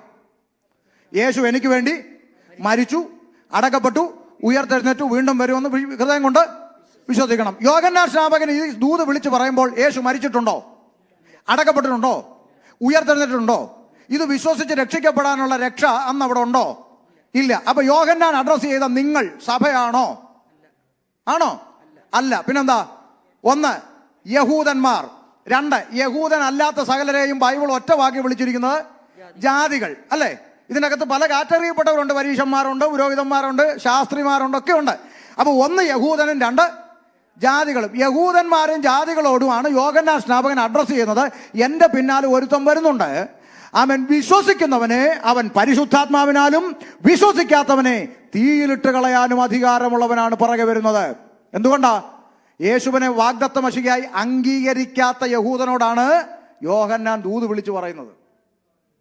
എന്റെ പിന്നാലെ വരുന്നവനാണ് ന്യായം വിധിക്കാനുള്ള അധികാരം. ഷമീർ പാസ്റ്റർ ഇപ്പൊ പറഞ്ഞതിന് തെളിവ് എവിടാ? യോഹന്നാൻ 5:22, 5:27 വായിച്ചു. യോഹന്നാൻ 5:22, 5:27 വേഗം. എല്ലാവരും പിതാവിനെ ബഹുമാനിക്കുന്ന പോലെ പുത്രനെയും ബഹുമാനിക്കേണ്ടതിന് പിതാവ് ആരെ ന്യായം വിധിക്കാതെ ന്യായവിധിയെല്ലാം പുത്രന് കൊടുത്തിരിക്കുന്നു. 5:22 അല്ലേ? ഇനി 27, അവൻ മനുഷ്യപുത്രനാകയാൽ ന്യായവിധി നടത്താൻ അവന്. അപ്പൊ ഒന്നിന് പകരം രണ്ട് വാക്യം ഞാൻ നിങ്ങളുടെ മുമ്പിൽ തെളിവായി വെച്ചു. രണ്ട് വാക്യം. ന്യായം വിധിക്കാനുള്ള അധികാരം ആർക്കാ? യേശുക്രിസ്തുവിന്. എന്ന് പറഞ്ഞാൽ ഇന്ന് ഏത് യേശുവിനെ നീ വേണ്ട എന്ന് പറയുന്നു, അതേ യേശു നിന്നെ ന്യായം വിധിക്കുന്ന ഒരു ദിവസം വരുമെന്നാണ് യോഹന്നാൻ സ്നാപകൻ വിളിച്ചു പറയുന്നത്. ന്യായം വിധിക്കാനുള്ള പുത്രന്റെ അധികാരം. ഇനി ഇതിനെ ഒന്നുകൂടെ തെളിയിക്കുന്ന ഒരു വാക്യം പറയാം, ശ്രദ്ധിച്ചോ? ആമേൻ. അപ്പോൾ യോഹന്നാൻ അഡ്രസ് ചെയ്തത് സഭയല്ല എന്നുള്ള കാര്യം വളരെ കൃത്യമാണ്. ആമേൻ. ന്യായം വിധിക്കാനുള്ള അധികാരത്തെയാണ് യോഹന്നാൻ പറഞ്ഞതെന്ന് ഞാൻ നിങ്ങളോട് ഈ വാക്യത്തിന്റെ അടിസ്ഥാനത്തിൽ പറഞ്ഞു. ഇനി ഇത് ഒന്നുകൂടെ തെളിയിക്കുന്ന ഒരു വാക്യം പറയാം. അപ്പോസ്തല പ്രവൃത്തി 1:4 യോഹന്നാൻ ചെയ്ത ഈ ശുശ്രൂഷയെ കർത്താവായ യേശു ക്രിസ്തു എടുത്തു പറയുന്ന ഒരു ഭാഗമുണ്ട്. അപ്പോസ്തല പ്രവൃത്തി 1:4. അങ്ങനെ അവൻ അവരുമായി കൂടിയിരിക്കുമ്പോൾ അവരോട്, നിങ്ങൾ യെരൂശലേമിൽ നിന്ന് വാങ്ങിപ്പോകാതെ എന്നോട് കേട്ട പിതാവിന്റെ വാഗ്ദത്തത്തിനായി. എന്താ ഈ വാഗ്ദത്തം? എന്താ വാഗ്ദത്തം? പരിശുദ്ധാത്മാവ്. അതെ. അടുത്ത വാക്ക്. അടുത്ത വാക്ക് നോക്കെ. യോഹന്നാൻ വെള്ളം കൊണ്ട് സ്നാനം. നിങ്ങൾക്കോ ഏറെ നാൾ കഴിയും മുമ്പേ പരിശുദ്ധാത്മാവ് കൊണ്ട് സ്നാനം ലഭിക്കും. ആണോ? അപ്പൊ യേശു അവിടെ എന്ത് കട്ട് ചെയ്തു? തീ കട്ട് ചെയ്തു. കാരണം യേശു അഡ്രസ് ചെയ്ത നിങ്ങൾ ആരാ? ശിഷ്യന്മാരാ, സഭയാ. സഭയ്ക്ക് തീയില്ല, സഭയ്ക്ക് പരിശുദ്ധാത്മാവാണുള്ളത്. മനസ്സിലായോ?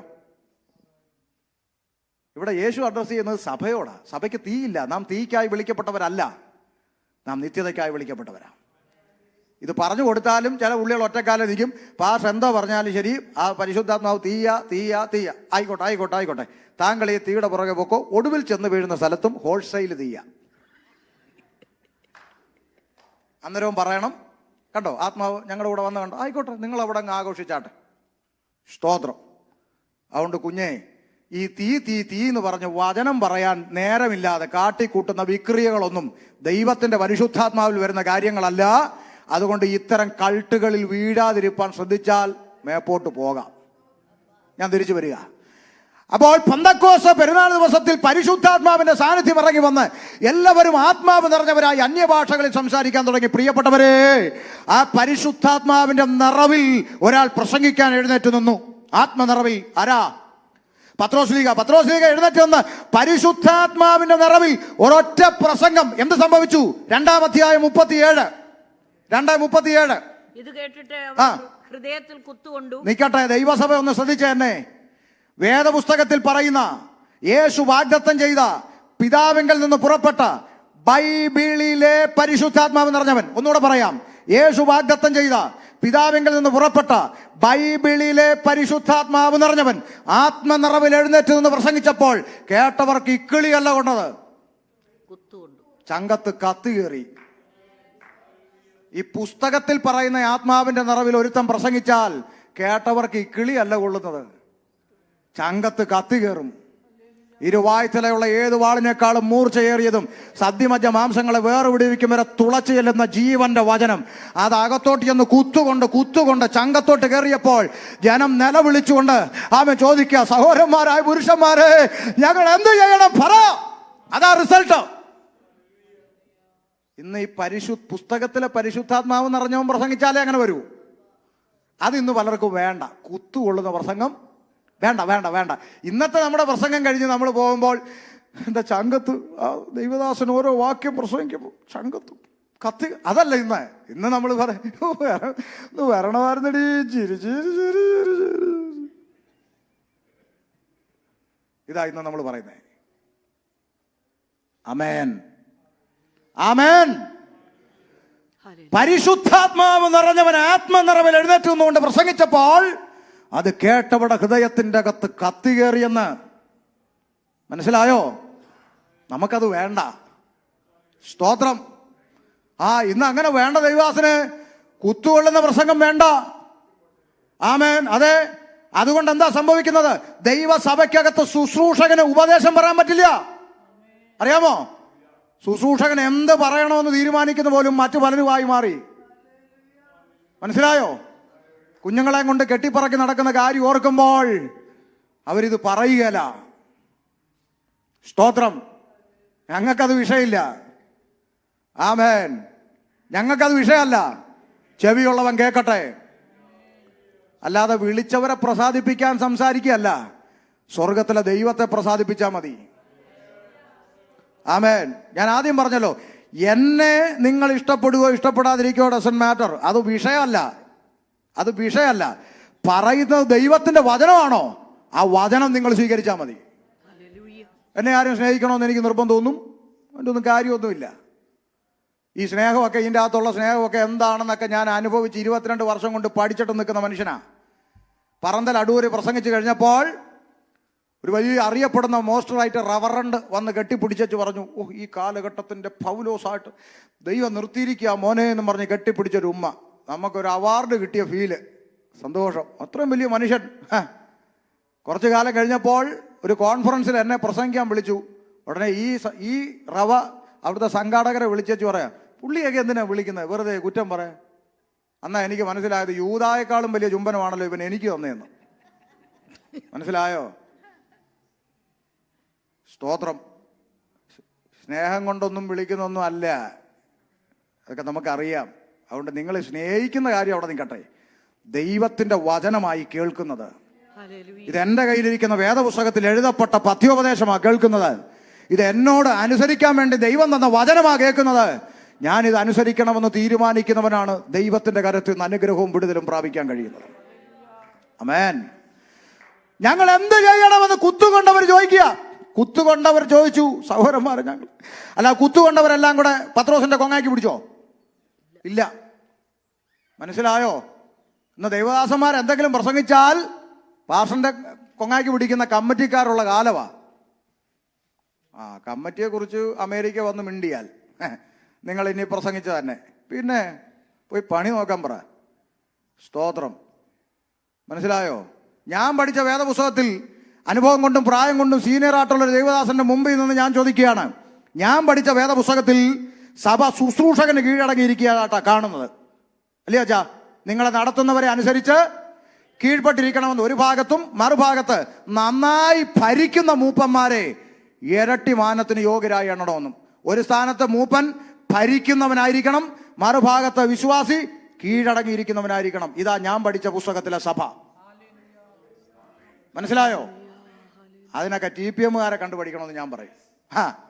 ഡോക്ടറാട്ടെ, എഞ്ചിനീയർ ആട്ടെ, ജഡ്ജി ആട്ടെ, വക്കീലാട്ടെ, സഭയെ വന്നാൽ ഐ എം ഡോക്ടറാണ്, വല്ല ക്ലിനിക്കിലും പോയിട്ടോ മര്യാദയ്ക്ക് അവിടെ ഇരിക്കാൻ പറയും. മനസ്സിലായോ? അതാണ് സഭ ഈ വിഷയത്തിൽ. ഇനി നിങ്ങൾ അതാണ് സഭയെന്നും പറഞ്ഞ് നാളെ എല്ലാവരും കൂടെ അങ്ങോട്ട് പോകാനല്ല. ഈ വിഷയത്തിൽ അത് അനുകരണീയമായ മാതൃകയാണ് എന്ന് ഞാൻ പറഞ്ഞതാണ്. അത് ഇപ്പോഴും പറയുന്നു. അപ്പൊ സഭയ്ക്കകത്ത് നമുക്ക് പഥ്യോപദേശം കേൾക്കാൻ സാധിക്കും, മുഖപക്ഷമില്ലാത്ത ദൈവത്തിന്റെ ആലോചന കേൾക്കാൻ സാധിക്കും. ശുശ്രൂഷ പരിശുദ്ധാത്മാവിന് വിട്ടുകൊടുക്കുക, ശുശ്രൂഷകന്റെ കൊങ്ങായ്ക്ക് പിടിക്കരുത്. ആമേൻ. ഞങ്ങൾ എന്ത് ചെയ്യണമെന്ന് ചോദിച്ചു പത്രോസ് അവരോട്. നിങ്ങൾ മാനസാന്തരപ്പെട്ട് നിങ്ങളുടെ പാപങ്ങളുടെ മോചനത്തിനായി ഓരോരുത്തരും യേശുക്രിസ്തുവിന്റെ നാമത്തിൽ സ്നാനമേൽപ്പിന്, എന്നാൽ പരിശുദ്ധാത്മാവ് എന്ന ദാനം ലഭിക്കും. വാഗ്ദത്തം നിങ്ങൾക്ക് നിങ്ങളുടെ മക്കൾക്ക് നമ്മുടെ ദൈവമായ കർത്താവ് വിളിച്ചു വരുത്തുന്ന ദൂരസ്ഥരായ ഏവർക്കും ഉള്ളതല്ലോ എന്ന് പറഞ്ഞു. മറ്റു പല വാക്കുകളാൽ അവൻ സാക്ഷ്യം പറഞ്ഞ് അവരെ പ്രബോധിപ്പിച്ചു. ഈ വക്രതയുള്ള തലമുറയിൽ നിന്ന് രക്ഷിക്കപ്പെടുമെന്ന് പറഞ്ഞു. അവൻ അവരുടെ വാക്ക് കൈക്കൊണ്ടവർ സ്നാനമേറ്റു. അന്ന് 3000-ഓളം പേർ അവരോട് ചേർന്നു. അടുത്ത വാക്ക്, അവർ അപ്പോസ്തലന്മാരുടെ ഉപദേശം കേട്ടു. കണ്ടോ കണ്ടോ അവിടെ ഒരു ചിന്ത കണ്ടോ? അന്ന് 3000-ഓളം പേർ അവരോട് ചേർന്നു. ഒറ്റ പ്രസംഗം, കുത്തുകൊള്ളുന്ന ഒറ്റ പ്രസംഗം. 3000-ഓളം പേര് മാനസാന്തരപ്പെട്ടു. ഉണർവ്, അതാ 1-ാം നൂറ്റാണ്ടിലെ ഉണർവ്. ഉണർവെന്ന് പറഞ്ഞാൽ ഒരുത്തൻ കസേര എടുത്തുകൊണ്ട് ഡെസ്കേ കയറുന്നു, തോളിലെടുത്ത് അടിക്കാൻ നിൽക്കുന്നു, പേ പിടിച്ച പോലെ കിടന്ന് അണയ്ക്കുന്നു. ഇതാണ് ഉണർവ്. ഇതാ ഉണർവ്. ജനം ദൈവസന്നിധിയിലേക്ക് മനം തിരിയട്ടെ, നിലവിളിച്ചുകൊണ്ട് മാനസാന്തരപ്പെടട്ടെ. ഉണർവിന്റെ ലക്ഷണം ചാട്ടമല്ല. ഒരു സിമ്പിളായിട്ടൊരു കാര്യം പറയാം. 2 മിനിറ്റൂടെ ഉള്ളതെന്ന് എനിക്കറിയാം, വിഷമിക്കണ്ട. സിമ്പിളായിട്ടൊരു കാര്യം പറയാം. നാളെ നമുക്ക് ഈ വാക്യത്തിലൂടെ ഇവിടുന്ന് ഇപ്പം എവിടെ നിർത്തുന്നു അവിടെ തുടങ്ങി അങ്ങനെ അങ്ങോട്ട് പോകും. സമയം പോയത് നിങ്ങൾ അറിഞ്ഞോ? ഇവിടെ കഥ വല്ലതും പറഞ്ഞോ? ദൈവവചനത്തിന് മുമ്പിലായിരുന്നേ. മനസ്സിലായോ?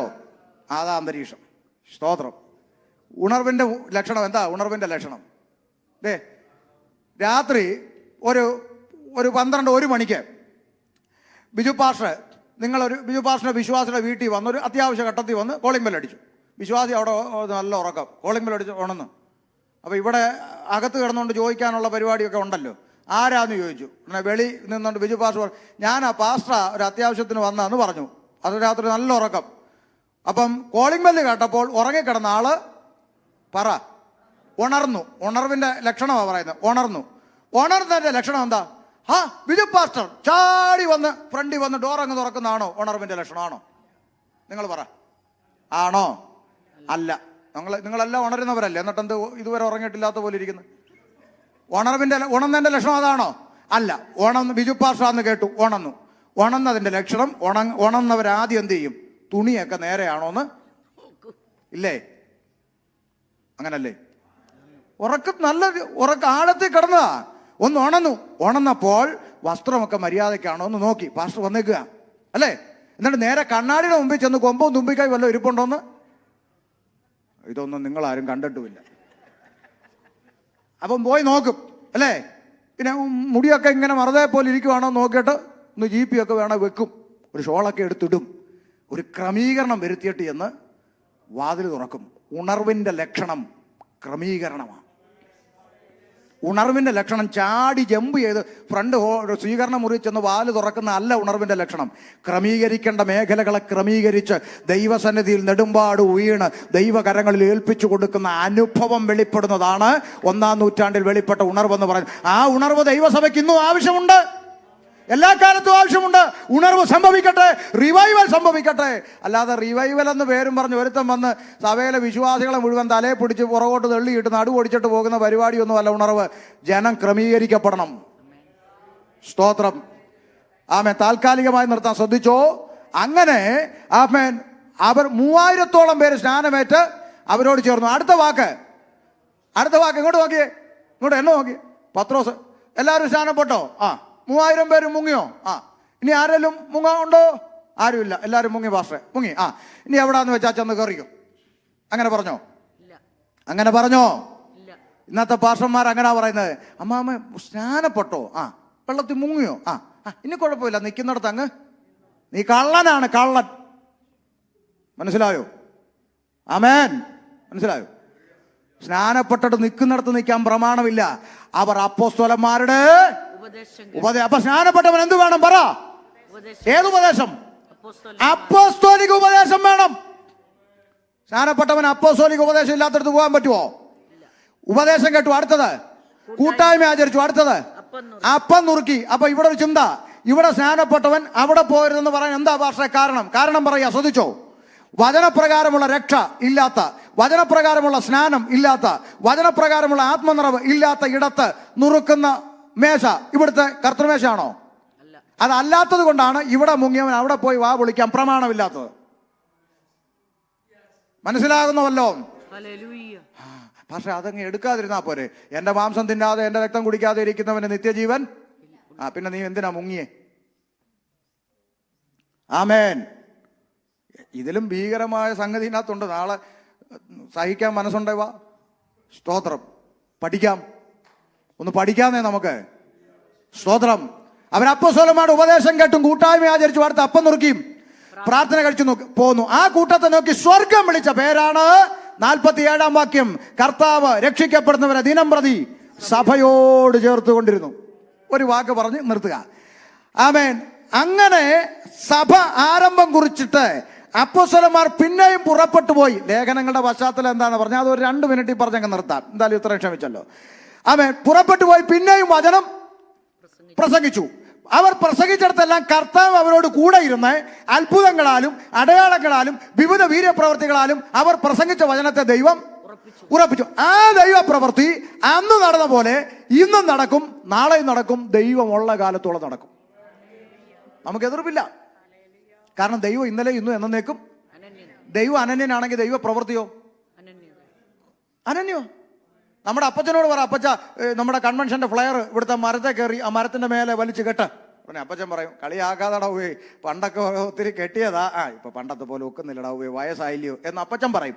ദൈവത്തോട് പറ, മോശയുടെ കാലം തുടങ്ങി അത്ഭുതം ചെയ്ത മഹാദൈവം അല്ലേ, അങ്ങ് എനിക്ക് വേണ്ടി അത്ഭുതം ചെയ്യണമെന്ന് പറഞ്ഞാൽ ദൈവം പറയും, ഓ അതൊക്കെ ഒരു കാലം, കുറെയൊക്കെ ചെയ്തടാ ഉവേ, ഇന്നിപ്പോ പണ്ടത്തെ പോലെ അങ്ങോട്ട് ഏക്കുന്നില്ല. അങ്ങനെ പറയും. ദൈവമാണോ നമ്മുടെ ദൈവം? ഞാൻ സകല ജഡത്തിന്റെ ദൈവമായ യഹോവയാകുന്നു, എന്നാൽ കഴിയാത്ത വല്ല കാര്യമുണ്ടോ? ദൈവം ഇന്നലെ ഇന്നും എന്നേക്കും അനന്യ. ദൈവത്തിന്റെ അത്ഭുത പ്രവൃത്തി അന്നും നടക്കും, ഇന്നും നടക്കും, എന്നും നടക്കും. പക്ഷേ പെന്തക്കോസ്തുകാർ മനസ്സിലാക്കാത്തൊരു മേഖലയുണ്ട്. അത് പറഞ്ഞാൽ നിർത്താൻ ചിന്തിച്ചത്. അത് പറഞ്ഞ് നിർത്താം. അവർ പ്രസംഗിച്ച വചനത്തെ അത്ഭുതങ്ങളാലും അടയാളങ്ങളാലും വീര്യപ്രവർത്താൻ ദൈവം ഉറപ്പിച്ചു. അത് ഇന്നും നടക്കുമെന്ന് ഷമീർ ഭാഷ പറഞ്ഞു, സമ്മതിക്കുന്നു. പക്ഷേ പെന്തക്കോസ്തുകാർ അറിയേണ്ട ഒരു മേഖലയുണ്ട്. ഇത് ദൈവം ചെയ്തത് ആരുടെ നടുവിൽ എന്തിനു വേണ്ടി, അത് പഠിക്കുന്നില്ല. ആരുടെ നടുവിൽ എന്തിനു വേണ്ടി? ആമേൻ. അവർ പ്രസംഗിച്ചത് യഹൂദന്റെയും ജാതികളുടെയും നടുവിലാണ്. യഹൂദന്റെയും ജാതികളുടെ നടുവിൽ അവർ പ്രസംഗിച്ചു. എന്ത് പ്രസംഗിച്ചു? അവർ പ്രസംഗിച്ച എന്തായിരുന്നു അവിടെ പ്രസംഗം? ബിസിനസ് തകർച്ചയോ? ഭാരപ്പെടണ്ട. ആണോ? കടഭാരമോ? ദുഃഖിക്കണ്ട. ചേച്ചിയുടെ കഷണ്ടിയിൽ ഇതാ മുടി കിളിർക്കുകയാണ്. ആണോ? ചേച്ചിയുടെ പല്ലിന്റെ പോട് യേശു അടക്കിയ ഇതാണ്. മാരൊക്കെ വട്ടന്മാരാന്നേ. നടുവേദന, വല്ലുവേദന, ഉളുക്ക്, പിരിപ്പ്, തരിപ്പ്, കൊട്ടൻ ചുക്കാതി പരിപാടിയെ ഇപ്പൊ സോഷ്യൽ മീഡിയ തുറന്ന കർത്താവിനെ നാണം കെടുത്തുക. ആമേൻ. ഇന്നും കൂടെ ഞങ്ങൾ കണ്ടിട്ടിരിക്കുകയാണ്. ഒരുത്തൻ പറയുന്നു, ചേച്ചിയുടെ യൂട്രസ് എനിക്ക് കാണാമെന്ന്. എങ്ങനെ ഇവൻ കാണുന്നതെന്ന് എനിക്ക് മനസ്സിലാകുന്നില്ല. യോഗം കഴിയുമ്പോൾ, ഞാൻ വെറുതെ പറഞ്ഞതാണെങ്കിൽ യോഗം കഴിയുമ്പോൾ നിങ്ങൾ എൻ്റെ അടുത്ത് വാ, ഞാൻ വേണം ഫോണിലോട്ട് അയച്ചു തരാം. ഇതെങ്ങനെയാണ് ഇവൻ കാണുന്നതെന്ന് എനിക്ക് മനസ്സിലാകുന്നില്ല. ദൈവമക്കളെ ഒന്ന് ശ്രദ്ധിക്കൂ. ഇത്തരം വിഡ്ഢിത്തങ്ങളുടെ പിന്നാലെ പോകാതെ ഒന്ന് ശ്രദ്ധിക്കൂ. എന്തായിരുന്നു അപ്പോസ്തലന്മാരുടെ പ്രസംഗം? നിങ്ങൾ ക്രൂശിച്ചു കൊന്ന ആ യേശുണ്ടല്ലോ, അവൻ തന്നെയാണ് മശിഹ, അവനല്ലാതെ മറ്റൊരുത്തനിലും രക്ഷയില്ല.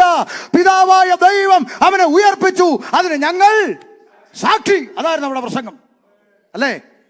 ആ പ്രസംഗത്തെ ഉറപ്പിക്കാൻ അത്ഭുതങ്ങളാലും അടയാളങ്ങളാലും വീര്യപ്രവൃത്തികളാലും കർത്താവ് വചനത്തെ ഉറപ്പിച്ചു. ശ്രദ്ധിക്കണം, പോയിന്റ് ശ്രദ്ധിക്കണം. അത് നിമിത്തം യഹൂദന്മാരിൽ നിന്നും ജാതികളിൽ നിന്നും അനേകർ ആരിൽ വിശ്വസിച്ചു? ക്രിസ്തുവിൽ വിശ്വസിച്ചു. ആ ദൈവപ്രവൃത്തിയാണ് ഇന്നും നടക്കുമെന്ന് ഷമീർ ഭാഷ പറഞ്ഞത്. അതിന്റെ തെളിവ് ശിവാസണ്ണിയോട് ചോദിക്കണം. അതിന്റെ തെളിവ് ഇന്നും നടക്കുന്നു. എന്തെല്ലാം വീര്യപ്രവൃത്തികൾ നോർത്ത് ഇന്ത്യയുടെ മണ്ണിൽ ഇന്നും നടക്കുന്നു. ഒരു ടി വിയിലും യൂട്യൂബിലും ഫേസ്ബുക്കിലും വാട്സാപ്പിലും ഒന്നും ഇല്ലാത്ത പാവപ്പെട്ട ദൈവദാസന്മാർ, ഒരു അഡ്രസ് ഇല്ലാത്ത, ഒരു ടി വിയിലും കാണാനില്ലാത്ത പാവപ്പെട്ട അപ്പച്ചന്മാർ, ദൈവദാസന്മാർ പല ഗാവുകളിലും വില്ലേജുകളിലും കടന്നു ചെല്ലുമ്പോൾ ചങ്ങലക്കകത്തിട്ടിരിക്കുന്ന മാനസിക രോഗി വരെ ഒറ്റ പ്രാർത്ഥനയിൽ സൗഖ്യമായിട്ട് ഒരു ഗ്രാമം മുഴുവൻ കൂട്ടത്തോടെ രക്ഷിക്കപ്പെട്ടിട്ട് 150-200 സ്നാനമൊക്കെ ഒന്നിച്ച് നടക്കുന്നത് കൊണ്ടാണ് പേപ്പട്ടിയെ പോലെ ദൈവദാസന്മാരെ തല്ലിക്കൊല്ലുന്നത്. അറിയാമോ? ചോദിക്കേ. അത്ഭുതം നടക്കുന്നില്ലയോ എന്ന് ചോദിക്കേ. അപ്പൊ അത്ഭുതം അടയാളം നടക്കും. പക്ഷേ ഇതിനെ ഞങ്ങളെപ്പോലുള്ളവർ വിമർശിക്കാറുണ്ടല്ലോ. നിങ്ങൾക്കറിയാം, അതല്ലേ നിങ്ങൾക്ക് പിണക്കം? എന്തിനാ വിമർശിക്കുന്നേ? ഞങ്ങൾ വിമർശിക്കുന്ന ദൈവത്തിന്റെ പ്രവൃത്തി അല്ല. ഈ കൃപാവരം ഉണ്ടെന്ന് പറഞ്ഞവൻ കർത്താവിനെ അറിയാതെ കിടക്കുന്ന ജനത്തിന്റെ അടുത്തേക്ക് പോകേണ്ടതിന് പകരം ഈ കൃപാവരം ഉണ്ടെന്ന് പറയുന്നവൻ രക്ഷിക്കപ്പെട്ട് സ്നാനപ്പെട്ട് അഭിഷേകം പ്രാപിച്ച പെന്തക്കോസുകാരെ 1000 രൂപ രജിസ്ട്രേഷൻ ഫീസും കൊടുത്ത് അകത്ത് കയറ്റി കഥ കടച്ച് കൊളുത്തിട്ടിട്ട് ഇതിന്റെ അകത്തിട്ടാണ് നടുവേദന, പല്ലുവേദന മാറി. ഇതാണ് ഞങ്ങൾ എതിർക്കുന്നത്. സഭ ഉപവസിച്ചും പ്രാർത്ഥിച്ചും കൃപാവരം പ്രാപിച്ചിട്ട് ഈ സത്യം അറിയാതെ കിടക്കുന്ന ജനത്തിൻ്റെ ഇടയിലോട്ടാണ് ശുശ്രൂഷകന്മാർ പുറപ്പെടേണ്ടത്. അവിടെ നിർത്തുന്നു.